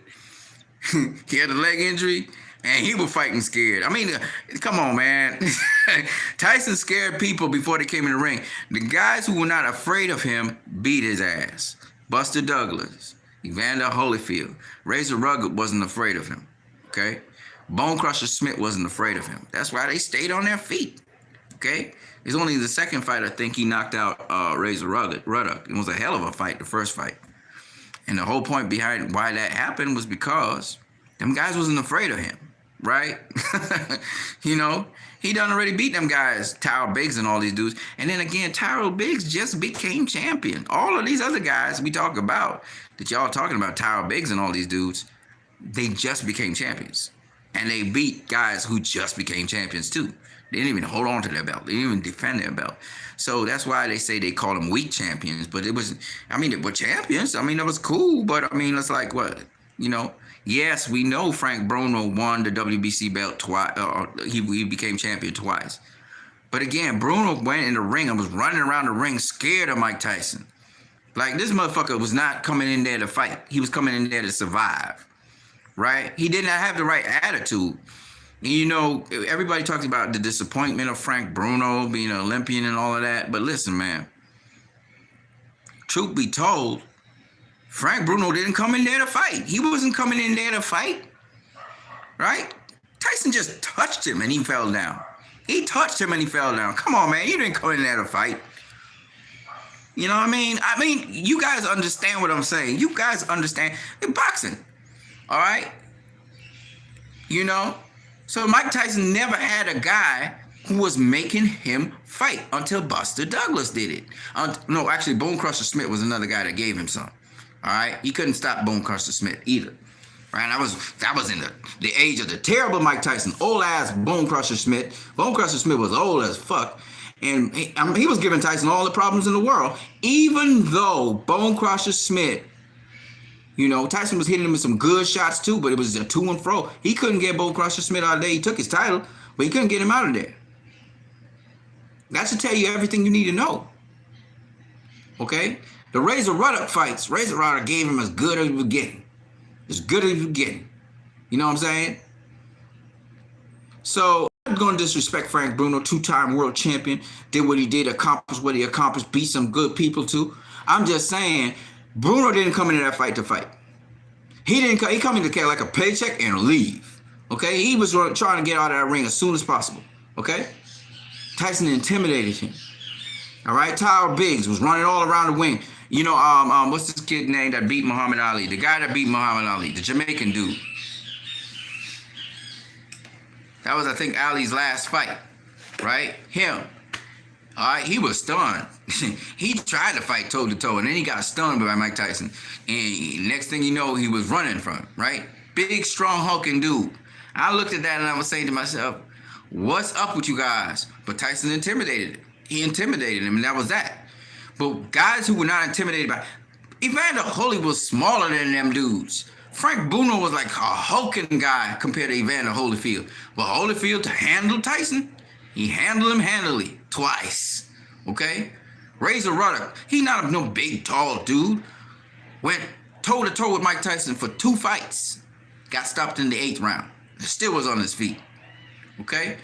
Got up back on his feet to face him. And if the referee didn't stop that fight, he would have been fighting Mike Tyson all now. Because that's just the way how some people are. They come to fight. They're going to go out on their shield. All right? You remember how Deontay Wilder did Ortiz? Ortiz's face was in stun. He was stunned. He was like, after he got knocked down. he gave that Mike Tyson, you know, the look that guys who get knocked down by Mike Tyson give. Or like, you know, when my dude got knocked down by Gennady Golovkin, he was like, Curtis Stevens, right? Because he didn't expect it, right? What did Tyson Fury do to Deontay Wilder? Ran through him, and ran right through him, right? So I'm trying to tell you guys, I'm not trying to put down Mike Tyson. He's still a legendary fighter to this day because people love his aggressiveness and it's just the guttural, the instinctual aggression. Okay, I get it. But at the end of the day, right? Mike Tyson is a household name and everything, and that's cool. But when you look at his career, I ain't trying to really slight this dude because he fought world champions, he beat them and all that stuff. But the guys, he really never really faced guys who really put him in a situation that he was not familiar with until Buster Douglas outboxed his ass for how many rounds? Yeah, he put down Buster Douglas once, but Buster Douglas was whooping his ass. I mean, there was nothing by chance. He was really beating his ass from round 1 to Buster Douglas came out to beat his ass up. Buster Douglas trained like a mother for that fight. And Tyson didn't train to his best. You know, he was thinking, I'm going to just knock this guy out in Tokyo. Nope, not that day. Not that day.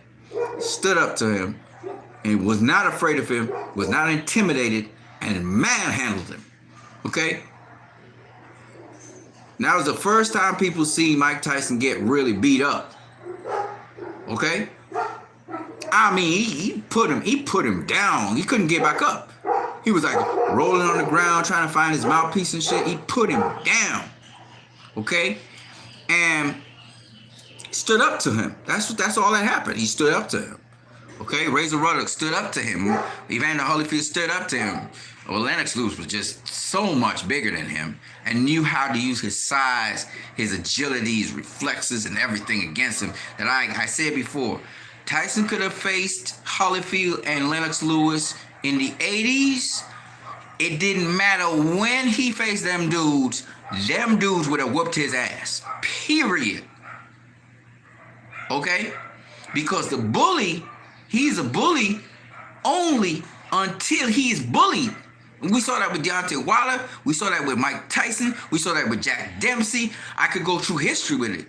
Okay? Gene Tully versus the Human Windmill. I can go on and on and on. The seek and destroy guys, they good until they got to go on their back pedal. When you got them on the back foot and you putting the heat on their ass and you're not letting up, oh, all of a sudden they cave in. Okay? So, and that's just how it is. Okay? Now, the guys who can fight off the back foot, when they start going on the front foot, it's a totally different game. So, I'm just saying that just to let you guys know I'm not disrespecting Mike Tyson. He's accomplished way more than I've ever accomplished in my life. But at the end of the day, who do you really beat?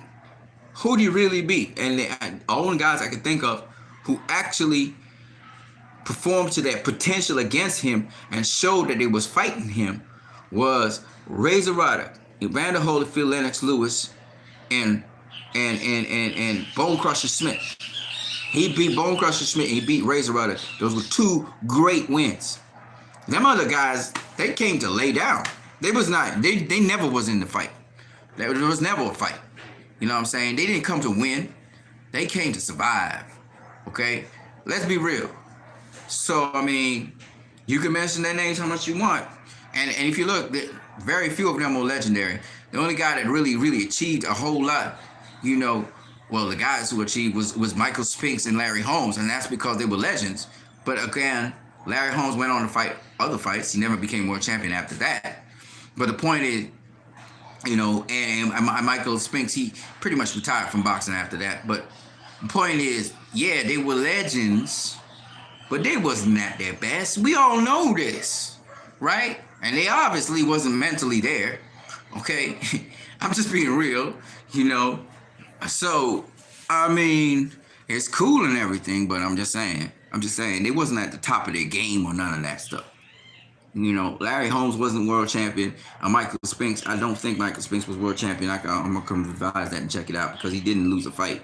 So I have to assume that Michael Spinks was a world champion at the time.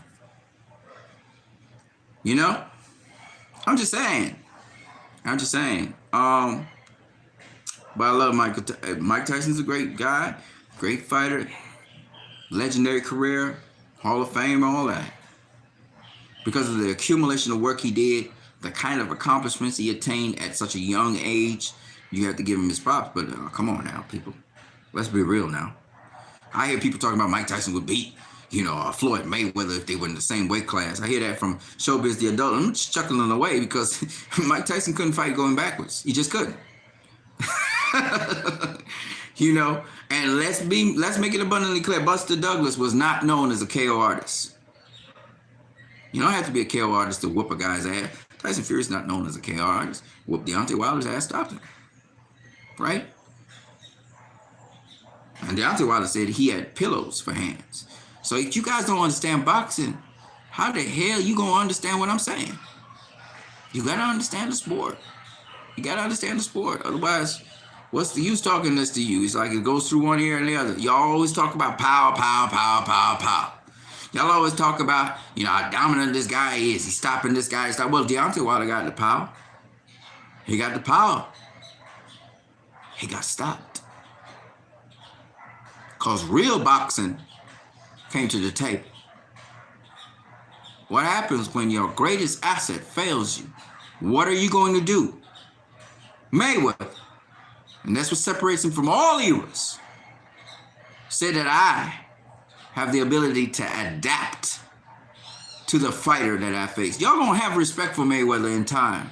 Y'all gonna see him as the best ever that he is. Because y'all still do not appreciate what this man has done. Y'all talk about, everybody being undefeated, not against the competition Mayweather has faced, and how he has adapted to them and taken away their game and added his game and used that game against them. Y'all don't understand.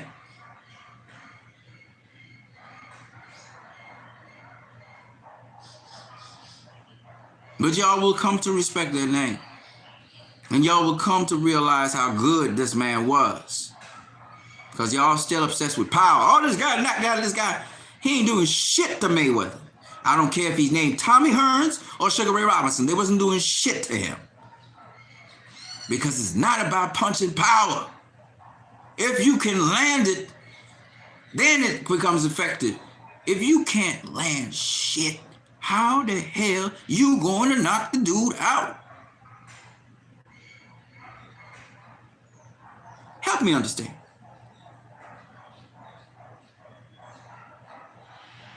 So,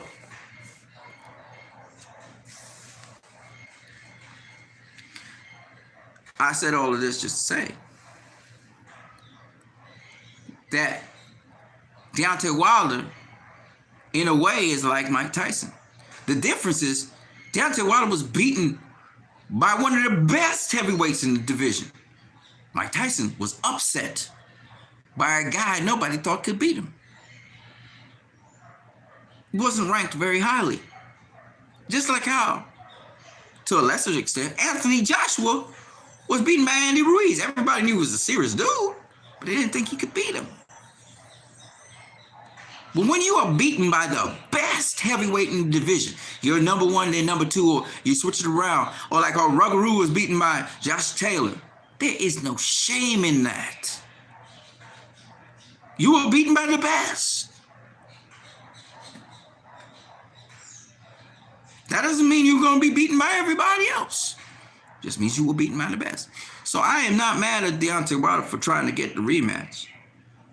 I don't think he's going to beat Tyson Fury. I'll be realistic with you guys. But at the end of the day, I appreciate what he's doing because that's what Anthony Joshua did to Andy Ruiz. And he worked his ass off. And I hope that Deontay Wilder's working his ass off right now. I hope he's getting motivated. And I hope Tyson Fury doesn't celebrate too much so he can go and work his ass off. And outwork Deontay Wilder. So that the third fight is even more exciting than the first two. Somehow, some way. For as long as it lasts. Somebody gonna get knocked out. And that's the fun of boxing. That fight made almost 1 million pay-per-view buys. Kudos to Fox and ESPN. That's how exciting that fight was. And the third fight, oh la la.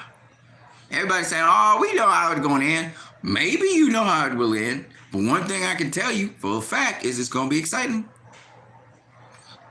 So you got to tune in. And after that, Tyson Fury versus Joshua, hell yes.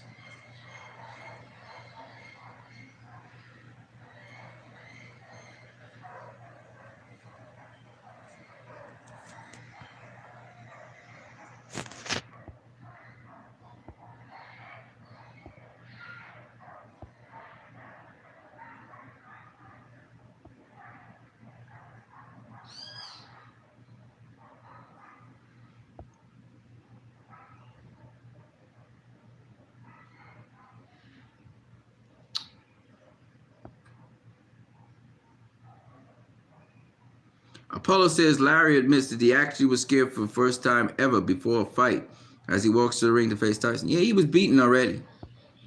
He was beaten already. Intangible Boxing says Tony Tucker wasn't scared of Mike Tyson. Tommy Temper says Anson's talking Tyson versus Bruno too. Yep. Tangible Boxing says Tucker went 12 with Tyson. Yeah, there you go. He did. Championship Boxing Channel says Evander Holyfield. Yeah, we know he wasn't scared. And again, Intangible, once you're not afraid of Mike Tyson, you're going to go the distance with him. It's them guys that step into the ring and were scared. Yeah, okay, so Tyson still beats you, but at least you go 12 and it's a competitive fight somewhat. But if you afraid of the dude, of course you're going to get knocked out. That's what the dude do. Chris Ariel says, Bruno, what the fuck? Chris Ariel says he's just a UK celebrity. I mean, he did accomplish some stuff. Come on, man. You got to get the guy's props. With all respect, Bruno was no good. Nah, I wouldn't say that. I wouldn't say that at all. Tommy Temper says Bruno is a legend in the UK. Of course he is. Yes, that's it. Bruno was scared the second fight, for sure. Intangible Boxer says, I think Evander Holyfield and Lewis would always have beaten Tyson. Duh. Chris Ariel, but boxing-wise, he was a punching bag. Lewis was the man. Chris Ariel says, when boxing gets patriotic, no good, no good. I hear you, bro. Intangible Boxing says, you mean the Pittsburgh windmill? Yes, not the human windmill. What? Chris Ariel says, like Wilder cheerleaders, they are his worst enemy, for sure. I totally agree what you need. Mike Tyson is at 10 on my heavyweight list. So high? Wow. Then it must not have much talent in your heavyweight list. Chris Oriole. I could name 10 heavyweights in history, which for their time, I could only speak for their time, They were more significant than Mike Tyson. But hey, Mike Tyson is an icon. So, I mean, I kind of get what you're saying. Because, like when they hated Ali and now everyone's worth shipping, shake my head. I'm saying, dude, they hated Ali. Now they talking about Ali again with this Tyson Fury. So hypocritical. In terms of boxing, what separates Floyd from all the boxers is that he created the earth in 6 days. He brought light to the earth and punished the nation of Israel and then sent them captive into Kemet. What you need? The fuck is that? Just plain. Still don't get you though. What the fuck? The man is not God, dude. He's certainly not God, but he's a hell of a boxer. Boxing wise, I can't talk no other way. I only talk about boxing. In terms of boxing, speaking of the UK, who is the greatest UK fighter? I have no idea. Joe Calzaghe. Who? No disrespect, but Calzaghe? Like, really? Come on, man. Y'all serious? Or Fury, Lord. I mean, Fury's gotten all. He's had all of the belts that you could ever have in boxing. Okay, so he's being undisputed. Apollo says, then who is? Why do you underestimate Calzaghe? The greatest? Come on, man. He got so many good UK fighters, man. Y'all serious? Like, really? Ted Kid Lewis was the best UK fighter in my opinion. Interesting name.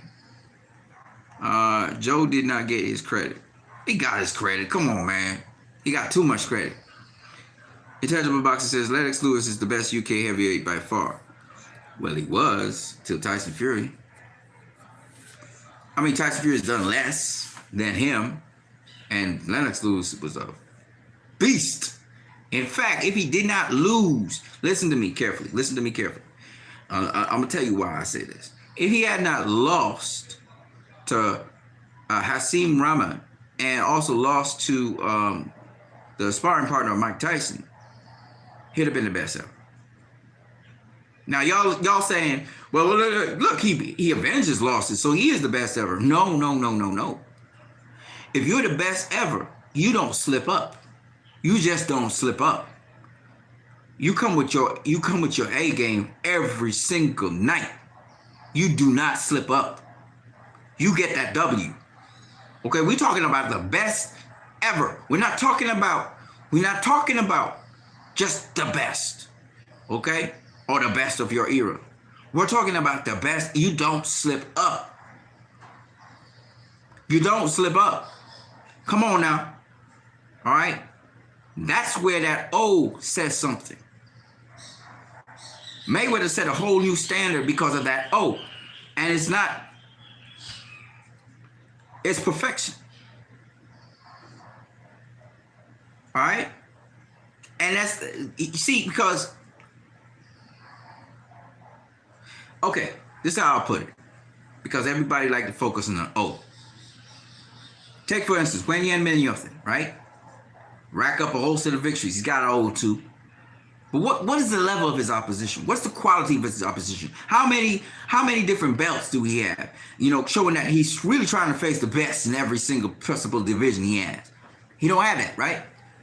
But when you look at this guy who faced challenge after challenge of the best that he could possibly have in his era and never slipped up one fucking night, not even one, because he always come prepared. You had to kill him to beat him? That's what I'm talking about. Y'all could say what you want about cherry picking fights or whatever because you know he got an O and y'all wanted to see it go. But at the end of the day, if y'all being real, that's damn fucking hard to do. The level of opposition that motherfucker face is hard. Sorry about the F-bombs. It's hard. That's what separates him from everybody else, including Sugar Ray Robinson. That man never came in one night. And y'all ever heard, y'all never make no excuse for him. Because every night he came in, he put it forward to get that W. Whether he was injured or not. Can't say that about Sugar Ray Robinson. can't say it. You just can't. And y'all can make a much excuses. Oh, well, you know, Jake LaMotta was so big, man. He was so big. Well, Marcus McDonald was big. Bigger than Mayweather. Bigger than Mayweather than Jake LaMotta was to Sugar Ray Robinson. So what y'all really saying? Pushed around his weight the same way. Was a little bit wilder. But LaMotta was the same thing. Ferocious and wild. Had a better jab, though. Okay? But at the end of the day, Mayweather won. Close fight, but he won. He didn't get knocked out the ring, even though Mike Donner damn near tried to knock him out the ring. He literally tackled him to knock him out the ring, okay? Raging fucking bull, okay? Modern day Raging Bull. Modern day Roberto Duran. Wilder, but Roberto Duran. Roberto Duran loves Marcus Maidana. He loves his style. I hope Marcus Maidana, by the way, comes back. Because, you know, he's talking about all the strategies and plans he used to counter Mayweather and all of that. He was talking about that. My point anyway is this. That at the end of the day, y'all are going to end up agreeing with me about Floyd Mayweather being TBD. And the funny thing about it is you're going to ignore and forget all the years I've been saying that he was TBE, and y'all was calling me fanatic. Y'all was calling me fanboy. Y'all was saying that because I was saying something unpopular. But when the masses all agree with me now, and it's becoming something where everybody's starting to realize and appreciate what I already knew a long time ago, because I was coming from a boxing perspective, not from a fanboy's perspective, like some of y'all out here. Because I don't really love Mayweather like that. I don't like him like that. He said some stupid shit in my opinion, but you cannot deny the man's dedication to the sport when he was in the sport, and you cannot deny the man's accomplishments in the sport when he was in the sport. You can't deny it. You just can't. There's so much to teach people off of Mayweather's just the way how he fought. There's a lot to his game. Just recently there, Coach Barry Robinson was showing us him occupying guys and the different ways he would occupy you to keep your hands at home. And then when you thought you had a free hand and you was about to use that hand, he set you up to counter you. You see, this is a level of boxing y'all even understand what the fuck that be going on in the ring. And that's what I try to explain to you guys. You know, Caleb Plant said it best. There's some guys that the casual fan can follow what they doing in the ring. And there are other guys that they just don't follow what they doing in the ring. And Caleb said, I'm one of those guys that unless you understand boxing, you're not going to understand what I'm doing in the ring. Why the fighter can't do certain things. They just can't do it. And y'all say, well, we need to see it in slow-mo. No, motherfucker. You just need to understand boxing. You need to understand boxing. Because slow-mo's not going to help you either if you don't know what you're looking for. It's hidden in plain sight if you don't know what you're looking for. You don't understand the drills. And these are skills. So skills mean drills. These are things that are learned. They're not things that are, they're things that are taught. They're not things that inherently a talented person will know. It's not something based on God gifting. You have to go to school to understand these things. Okay? And they take years to develop. So that's why, you know, you got to understand what I'm saying when I talk about this dude being skilled. When I talk about Mayweather being skilled, I'm not talking off my ass. I'm talking about things that this man do that he learned since he was young. That's what makes him so good. Anyways, man. And Canelo's another guy who's building up his archive of skills. Okay? But he's not the only one. We talk about the young guns. We talk about Gervonta Davis. We talk about Devin Haney. We talk about Shakur Stevenson. These guys are old guys already. They're veterans in young buddies. The game is being elevated to a whole other level of people. You know, So the action fights like Tyson Fury versus Deontay Wilder are secondary to the things these younger cats know. Y'all like Fury and everything and all of that, but he not the best boxer on the planet right now. He big and he's beautiful and he got nice size and he can do some things. But I'm telling you right now, they got much more skilled fighters than him. Right? But he's a heavyweight, so you'll get the attention of everybody. And he can do some incredible things as a heavyweight. You know what I'm saying? I gotta go to the bathroom, people. 2 hours in, man. I'm gonna talk to you guys later, though. It was nice talking with you guys. You guys be chatting up a storm. Y'all still chatting up a storm. Wow. Bardawis, shout out to you, Bardawis, coming on the feed. Oh, wow. Yeah. Hey, hold on a second, people. Ted Kid Lewis, yeah, man. I don't know too much about Ted Kid Lewis, or I forgot what he was. You gotta update me on that one, Intangible. Apollo, Joe didn't get his credit. I hear you, man. I hear you. I think he got his credit. I think people respect him. Lennox Lewis is the best man, I told y'all, man, Lennox Lewis, he would be the best ever if it wasn't for him losing to Oliver McCall and Hasim Rahman. He dropped the ball on that, and that's because he was lazy. Actually, Manuel Stewart. If this man flipped, it's kind of like Shaquille O'Neal would have been the best basketball player of all time if he lived up to his full potential and was so fucking lazy. Work ethic.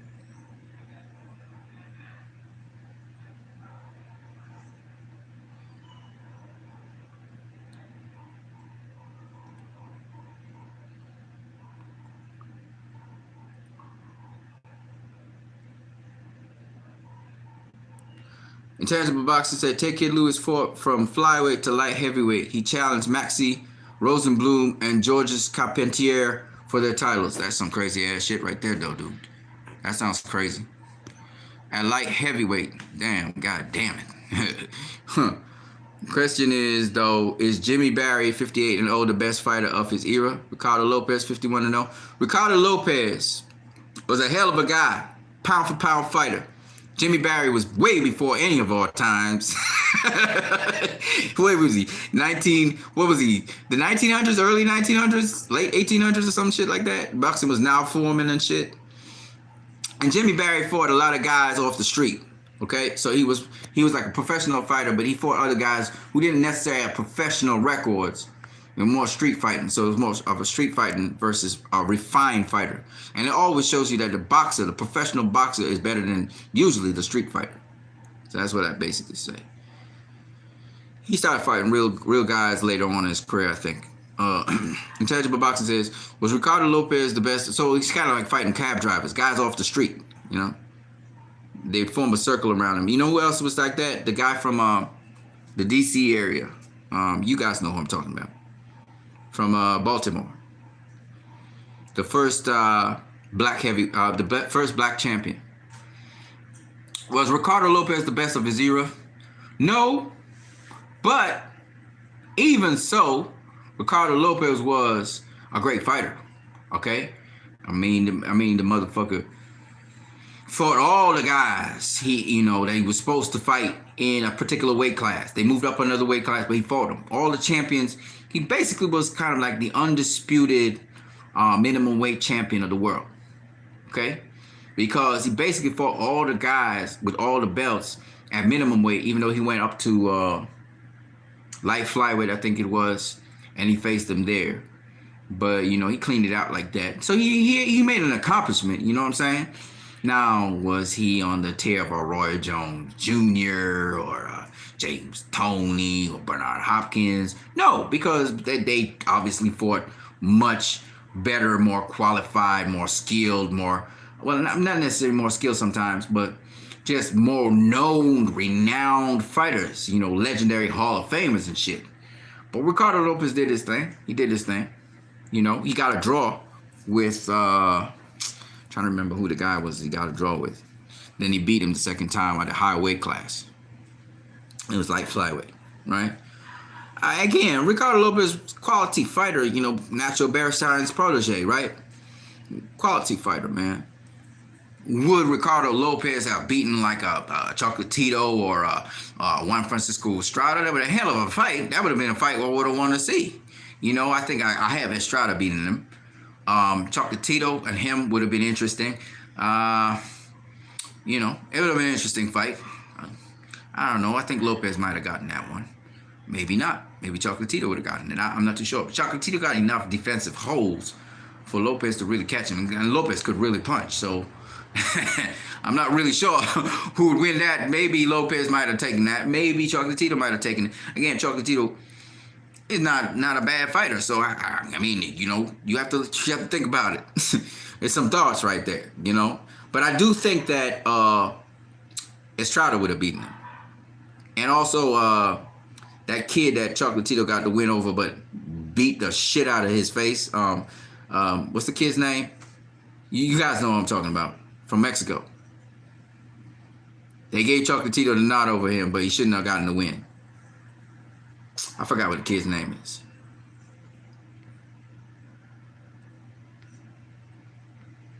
Come on, man.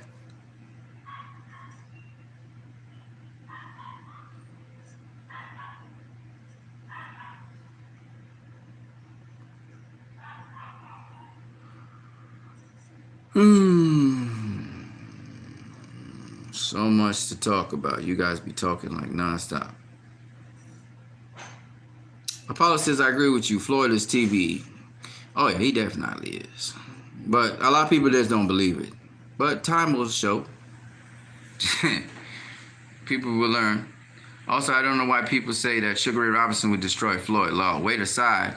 The technical side of boxing got better. Yes, sir. Some things were lost. Some things were gained.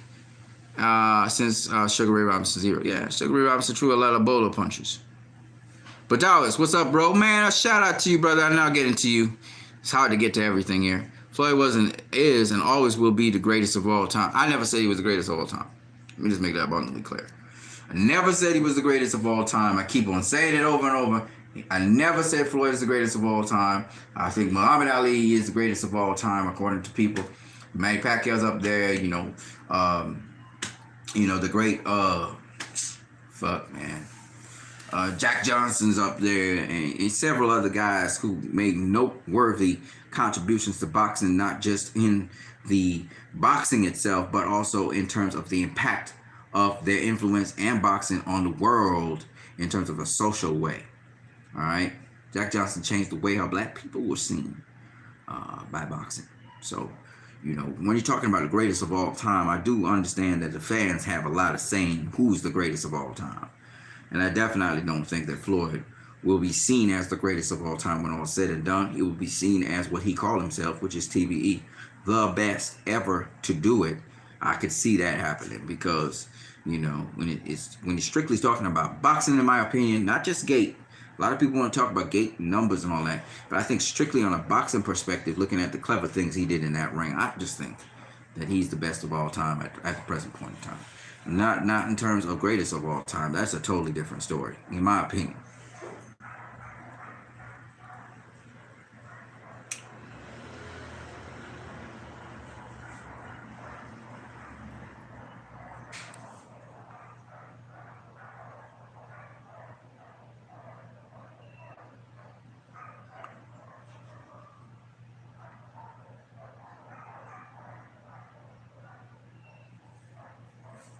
But says, but how come people stop boxing at 2? They'd be in their 30s and be nowhere near world level. I don't know people who are like that. I don't know. Maybe they got trained bad. Maybe they got injured. Who knows? I don't know about people who've been starting boxing at 2 and they not good. I just don't know about where were they training and all of that and what was going on. I don't know. But most of the guys who I know who trained from very, very young in Las Vegas, they are doing some remarkable things. Tangible Boxing says, Tyson Fury is big and beautiful. Pause. Bro, what the hell are you talking about? What, dude, are you smoking some kind of weed or something? Because I don't even know where you're getting these quotations from.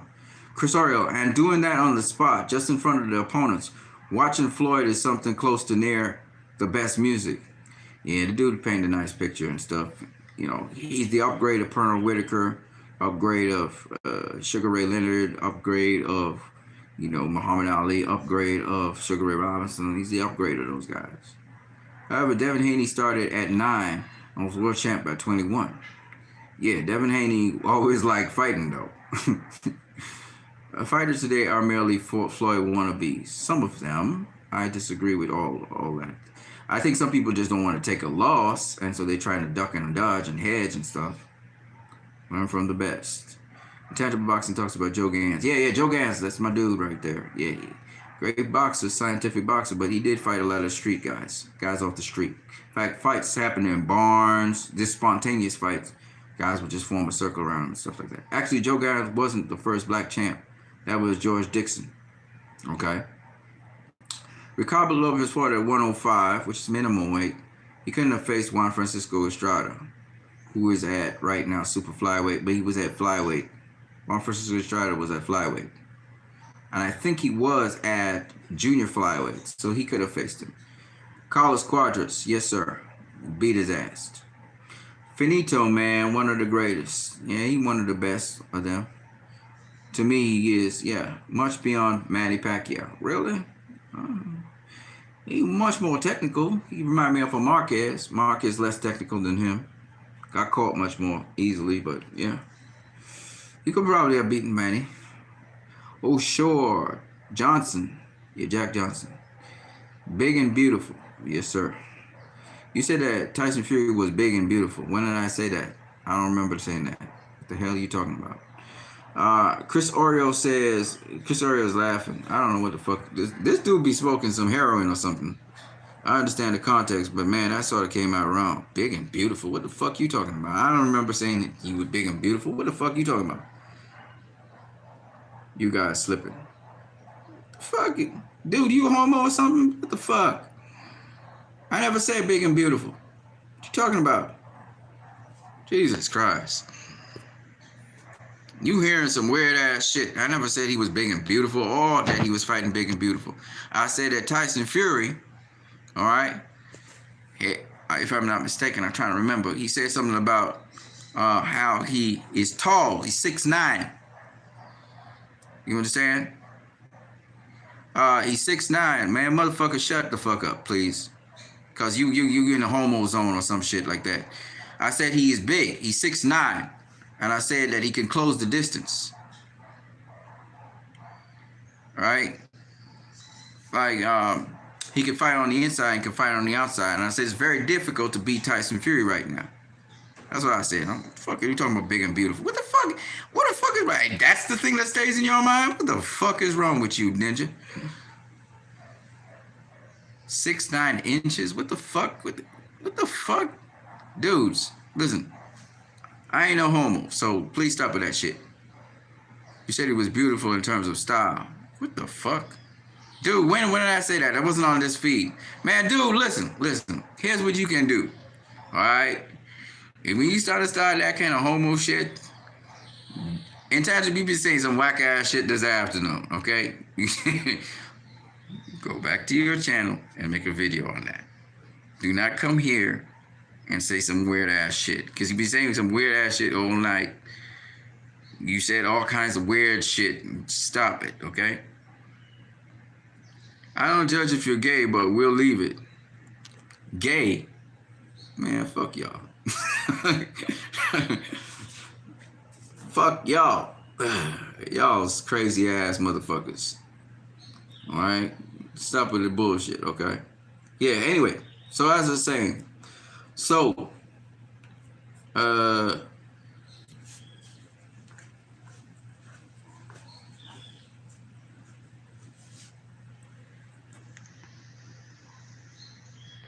man, whatever, dude. I don't really give a fuck.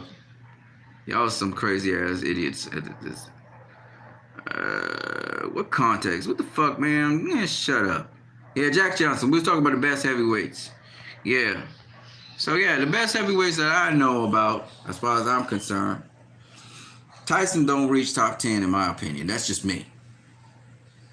All right. And he was a legend of the sport of boxing, but you just got too many damn good heavyweights.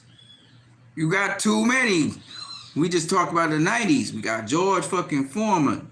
Came back and win the championship after so many years. Okay?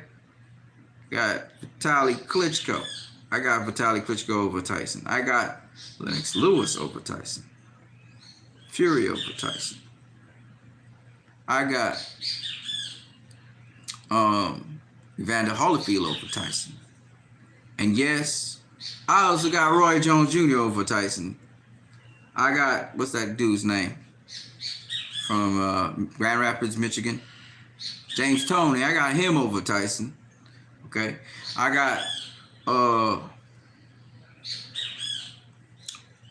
what's his name? We got Ali over Tyson. I got, this is number 10 now. Number 10. I got, I mean, I could pick whoever, right? Who do I want to pick? That's the thing. I mean, there's so many different names. So many different people.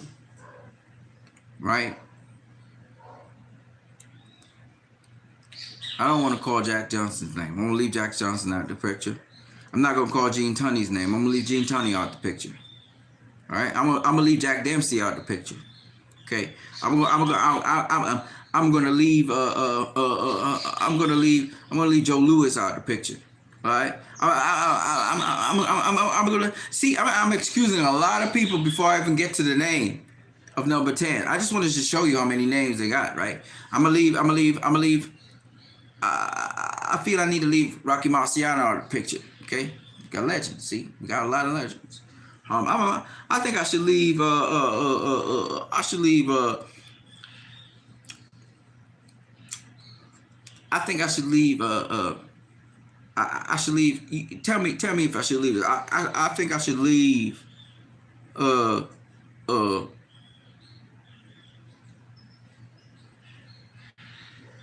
I'll leave Klitschko, the other Klitschko brother, out the picture.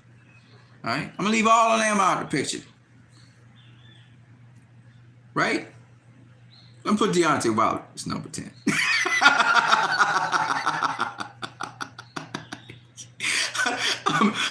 I'm going to leave Deontay Wilder as number 10.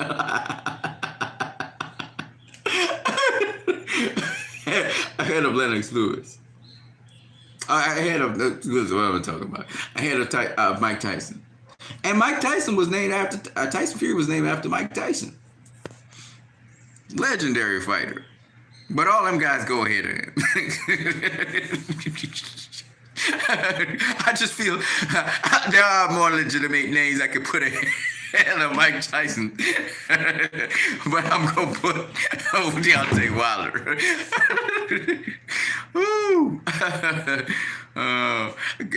You know, it would have been insulting if I put AJ ahead of Mike Tyson, too. I'm just saying. Just for the sake of it. But you got so many great heavyweights, man, through the history. You had also, of course, the guy that Muhammad Ali beat, Sonny Liston. You had, help me out here. That, phooey.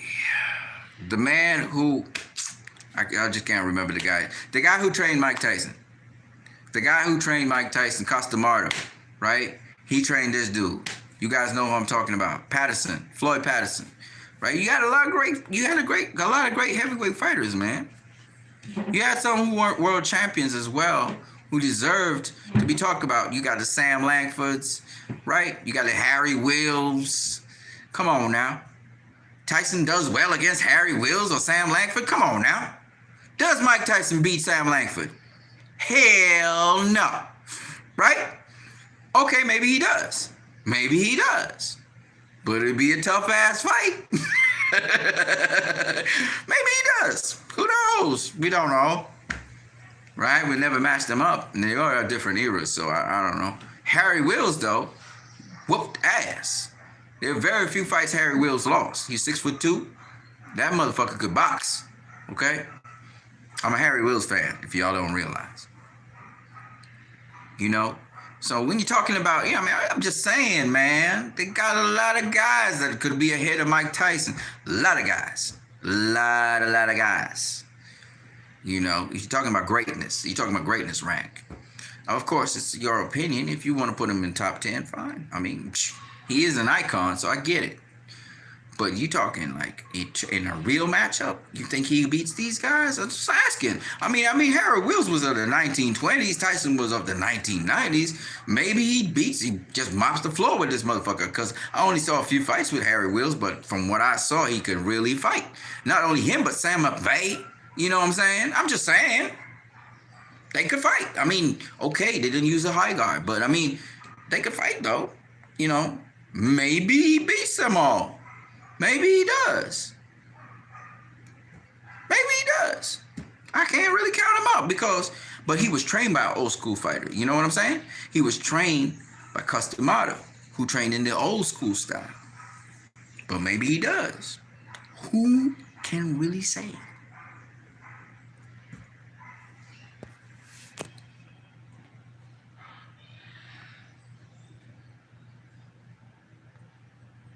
Oof.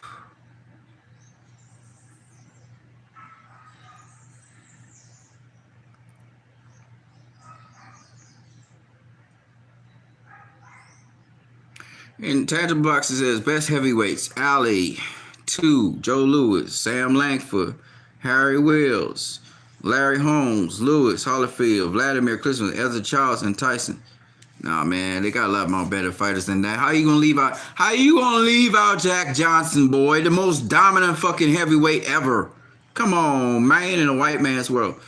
Tangible Boxes to take a deep breath, man. You stuttering a bit, man. Shut the fucking. Wilder is better than Tyson. Yeah, hell yeah. He better than Mike Tyson.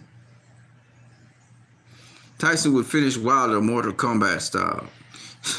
Yeah, right. So he gonna knock out Wilder, who is 6'7", with lightning quick hands, fast speed, fast footwork, athletic as fuck. He gonna knock out Wilder. Man, Tyson would get so two-pieced. He would get so two-pieced, he would be punch drunk. You are not kidding. Man, you joking, man. You joking. Who has Tyson ever faced that was like Wilder? He's never. The only guy he's faced that's something like Wilder's height was Lennox Lewis. What did Lennox Lewis do to him? Knocked him the fuck out. He ain't doing shit to Wilder. Come on, man. Like, really. Wilder would knock him out. Knock him the fuck out. He's not Tyson Fury. Tyson Fury's 6'9", moves like if he's a middleweight. He's really, really fast. Mike Tyson's too short for Wilder, man. Why did I leave out Jack Johnson? I caught slipping. Come on, man. Jack Johnson's not the only dude either, man. Like, dude, you serious? Are you serious? You know?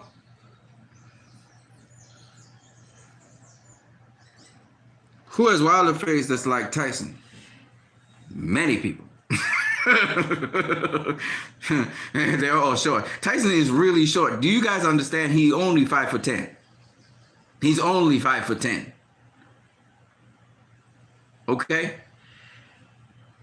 5'10". He fought 6'4" Lennox Lewis. And Lennox Lewis had so much reach advantage, Tyson could never get to the inside. It's just too much to clear. That's like Tyson Fury. Tyson Fury is so long and so tall, it's hard to get to the inside of him. Tyson would never get to the inside of Wilder. Just never. He's too fast. He's too quick. Y'all just don't understand dimensions, man. It's just there's some things that just physically they're very difficult to happen. Tyson would have a hard time getting to the inside of Wilder. Tyson Fury could do it because he's got a longer reach. He's a taller guy. He's heavier than Wilder, all of that. Wilder is not a heavy dude. He's athletic. He's like Holyfield on fucking steroids. In fact, Andy Ruiz would give Mike Tyson all kinds of fucking problems. Andy Ruiz, who's 6'4". It's a different era, folks. These guys are giants. We're talking about. When a guy 6'4" is considered small, that is ridiculous. It's a different time, folks. Do you understand that? The boy is like 6'4", and they're not slow. They're fast. It's like the NBA. These guys 6'6", 6'9", 6'10", and they're fast. They quicker than I could dribble a ball, quicker than I can move. Do you even understand what I'm saying?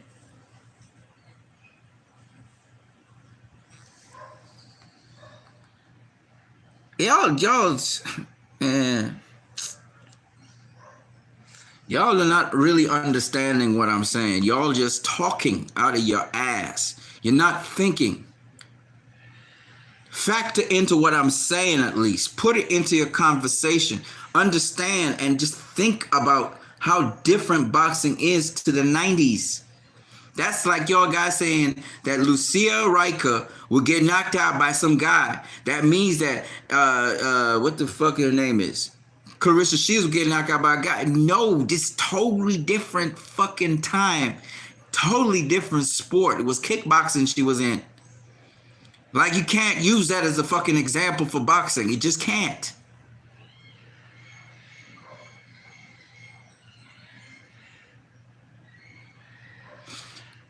Ann Wolf versus Clarissa Shields. Clarissa Shields boxed the shit out of Ann Wolf.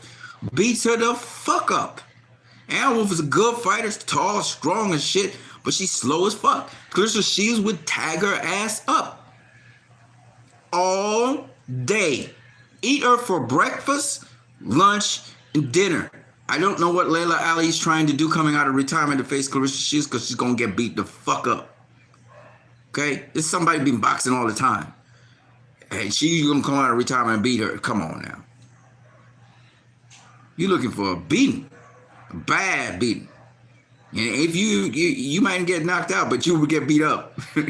You know, there's just some things you need to understand. These guys were good for their era. This is a totally different era, totally different time. Women's boxing has progressed very much further than it used to be. And a lot of these guys laid the fabric for the younger boxers to achieve much more now today. See, the one thing you guys just don't get is I appreciate all the past greats because they set the foundation for the present fighters and the future fighters. So we don't forget them. But it's rather stupid to think that guys from the beginning of the fucking century would beat guys now, given the regulations and rules now in boxing. They're not going to beat them. Okay? Because the sport has evolved so much, and I showed it in a video with one boxer I used who showed through different eras how he was getting beat after a while because his style evolved with other fighters.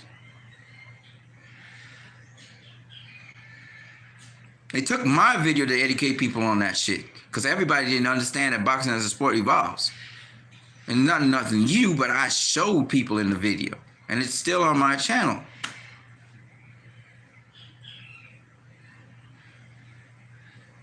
So yes, you take from the past greats and you learn from them the fundamentals and how to use it and so on.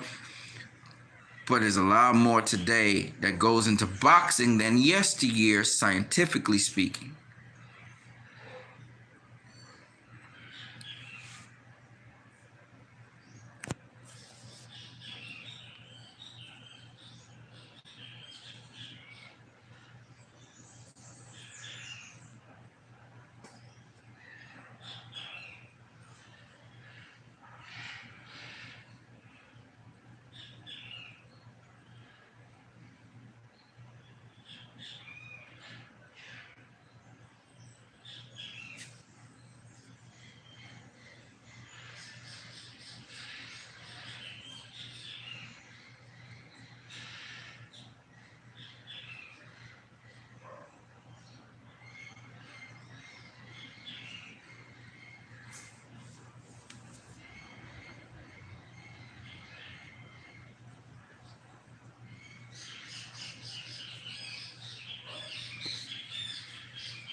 I listen to you guys chirp away, and sometimes I just listen because sometimes I realize how ignorant you guys are of boxing, and it's cool. I just went through your comments, and it's funny to listen to you guys talk, about Tyson hitting Deontay Wilder with body punches and making it piss blood and all this stuff. I laugh because I'm gonna tell you why I laugh. First of all, ain't nobody who exclusively can fight in one style and can't back the fuck up beating a guy who can do versatile things. There's just no way. Especially after that Buster Douglas fight, ain't no fucking way that Wilder was gonna let Mike Tyson beat him. And Wilder's a come forward fighter too. He'd be on the front foot, Tyson would have to back the fuck up, and that's it. Fight over. Tyson couldn't fight off the back foot. His style was not engineered to fight off the back foot. Customado wanted Tyson to come forward and forward only. That's the only thing that style can do. It cannot fight off the back foot. So if Wilder put Tyson on the back foot, it's over. Fight over. It's that simple. Wilder has the power to knock anybody out. A cow, a mule, anything. Okay? Lights out for Mike Tyson. He was never going to beat Deontay Wilder. Too long, too athletic, too strong. He lose. He cannot. Mike, you think Wilder can't fight off the back? Wilder at least could box a bit on the back. Tyson can't take a step back. He just literally can't take a step back. He becomes a punching bag. Literally, a punching fucking bag. But he's going to beat Wilder. Okay. He's going to bob and weave and all that shit. Okay.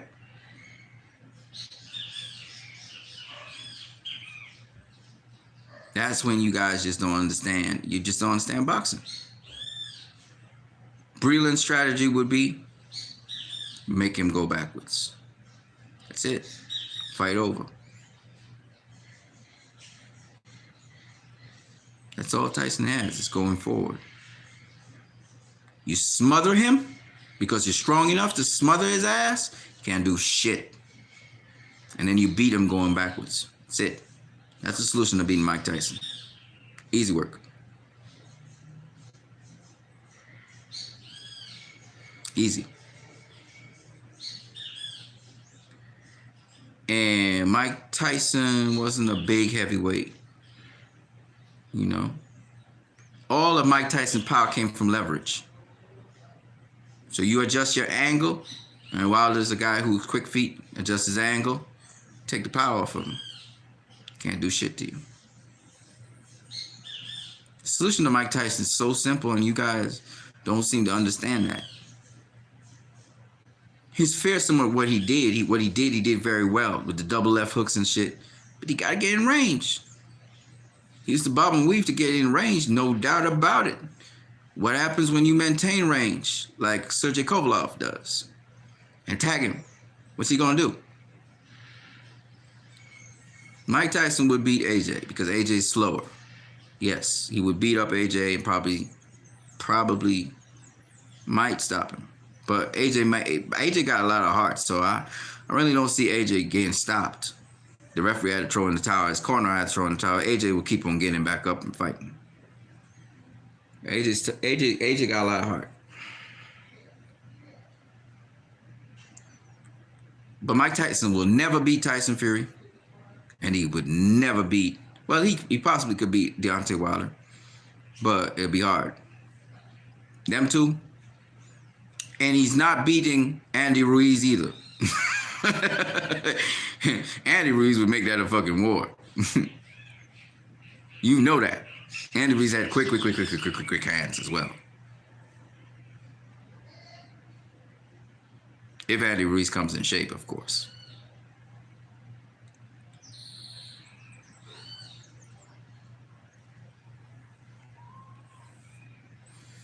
I told you, the guys that Tyson beat was because, or mainly knocked out, was mainly because they were afraid of him. They were afraid of him. You're not afraid of Tyson, you're not going to get knocked out. That's for sure. And you'll be in a competitive fight.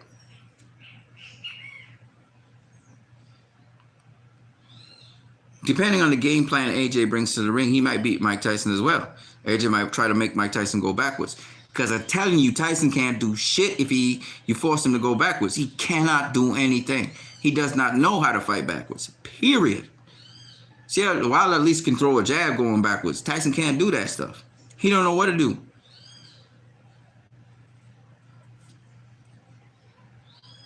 He just put his 2 guard up. That's it.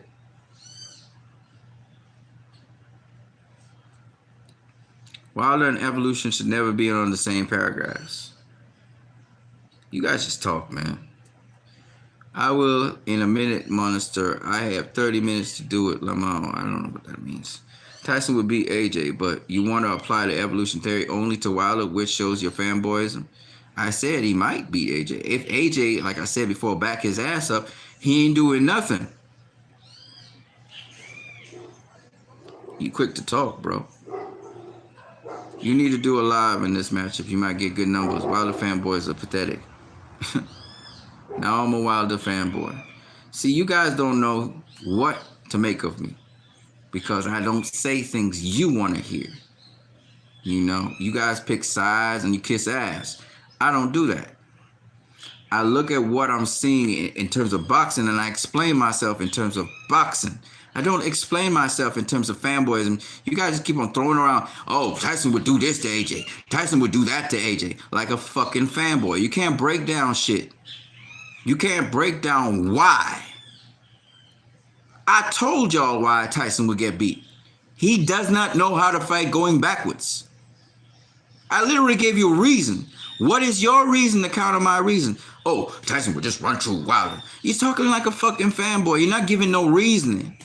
You're just a fucking fanboy. On some fanboy shit.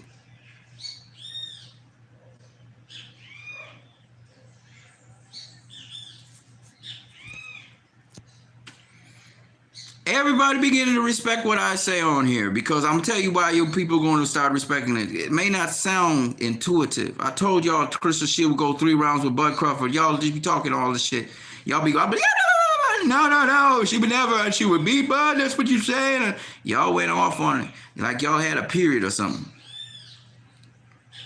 I maintain what I said because I know what I'm talking about because I watched Crystal Shield's style, what she does in that ring, and I realized, and she sparred guys too, and she sparred the Darrell brothers and stuff, okay, the Benavidez brothers and Darrell brothers and so on. And I know, therefore, she understands the fundamentals of boxing. She has some of the fundamentals. And if they go hard on her and beat her ass up, she still could survive. You go into survival mode, it's hard for other people to really knock you out because you're ultra defensive. So can she last 3 rounds with Bud Crawford? Hell yeah. Of course. I never said she would win. But of course she can. If she becomes defensive, it's going to be hard to find openings. You got to have an opening to knock somebody out.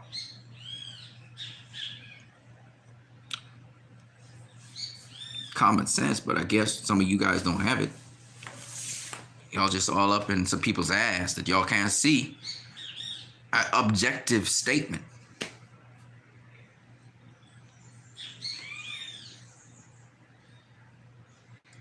Apollo says, what you need would make Tyson piss blood because he can't fight going backwards.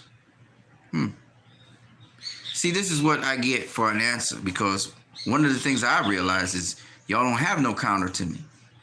So you start throwing ad hominems and you start name calling and then you start predicting things because you really don't have nothing constructive to say. You still can't answer what I just said, that Mike Tyson cannot fight going backwards. That's the point. But none of y'all can answer me, so you start behaving like little 4-year-olds and 3-year-olds and 2-year-olds.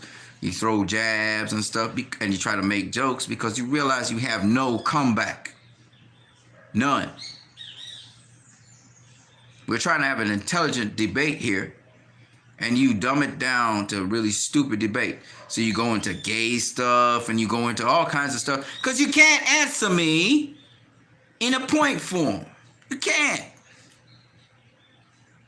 Y'all can't come back because y'all don't know, you don't know enough boxing to come back and say something. That's what I'm trying to say. Boxing.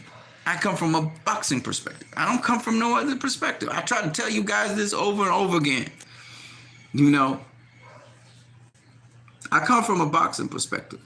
If y'all want to talk from an ad hominem perspective or some other stupid perspective that had nothing to do with boxing, fine. But I come from a boxing perspective. I'm talking from a boxing perspective, right? I'm not here to kiss ass, none of that. I'm just thinking about boxing-wise, what AJ and Wilder could do to Mike Tyson to totally shut him down. And I'm not talking from my perspective. This is something I saw Barry Robinson break down.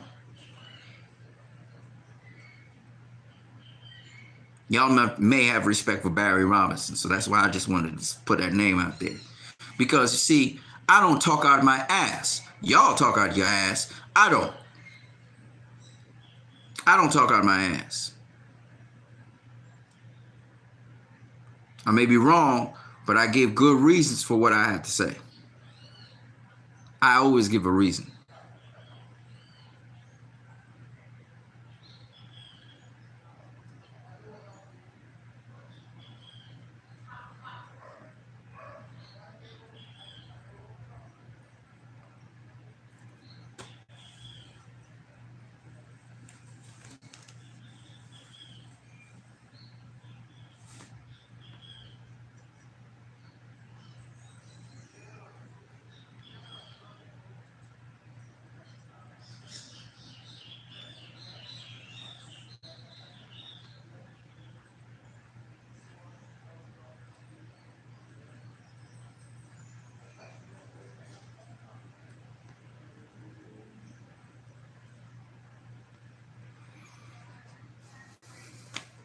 Wilder has fought against Bermane Stiverne going backwards, Eric Molina, a bunch of guys going backwards. That's not the reason why he was not able to beat Tyson Fury. Tyson Fury put the pressure on him, coming from on the outside, out jabbing him on the outside to getting on the inside. And a big, tall guy like that, putting all his weight down on Wilder on the inside, clinching him up, hitting him in the clinch.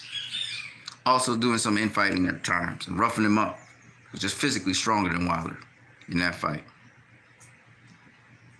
It wasn't just infighting. Wilder was supposed to get under Tyson Fury, bump him with the shoulder, and then maneuver around him on the inside because he's a smaller guy. He still would not have had as much success against Tyson Fury because Tyson Fury tends to dip when you try to throw overhand rights on the weak side. And then he would pivot out the way, and Tyson Fury got quicker feet than Wilder, quicker hands. So his God gifting is just incredible. For a big, tall guy like that, he just has incredible speed and quickness. Wilder's quick too, but Fury is pretty quick. He's pretty quick. And elusive. He's very slippery. Wilder even said that. Tyson Fury is very slippery.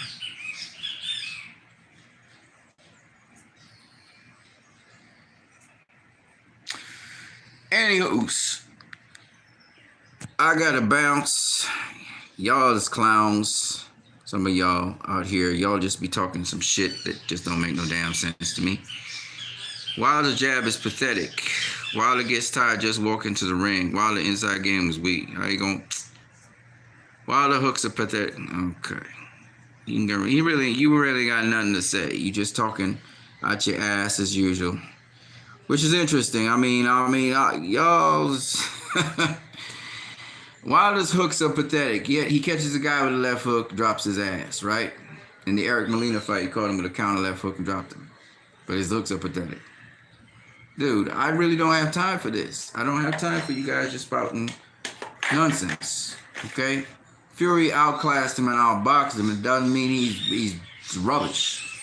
But y'all going to town on this guy because of that. I mean, it's stupid. It's just really stupid. He got outboxed in the first fight. Caught Tyson Fury, put him down. At least once, legitimately, in my opinion. But y'all still trashing the dude. Like, come on, man. Don't be so naive, man. Can he be beat? Yes, he can. He can be beat. Wilder can be beat. But it takes several different skill sets to beat him that Tyson Fury imposed on him. Because other people have tried to beat Wilder and they couldn't. Fury has certain things that give him that advantage to be able to beat Wilder. He has reach. That's why his jab is so effective. He also has size. He uses size to wear down Wilder. He also has the advantage of being able to fight on the inside in certain spots, especially in the clinch. So all of this gave him advantages over Wilder.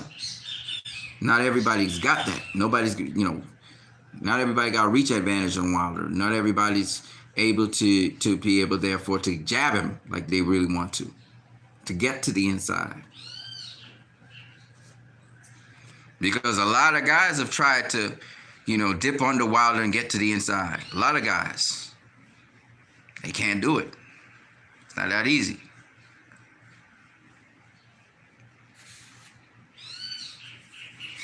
And they're going to realize that Tyson Fury beat a legitimate dude when guys are going to try and replicate what Tyson Fury did. It's like people trying to replicate what Marquez did. Nobody can knock out Pacquiao since then, right? I'm just saying, so that you guys would use your brains instead of your mouth. Think about what you're saying. All right? And Mike Tyson was a hell of a fighter, but, he's an in-fighter.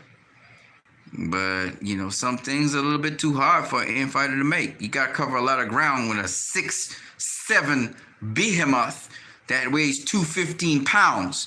A guy that's quick and sharp like Evander Holyfield, but tall, long, and rangy. You're looking for trouble. Amir Mansour knows what I'm talking about. He got knocked out by that Nigerian kid. Okay? I'm just letting you guys know. Because I think a lot of you guys just don't understand what I'm saying. And it's okay. It's cool.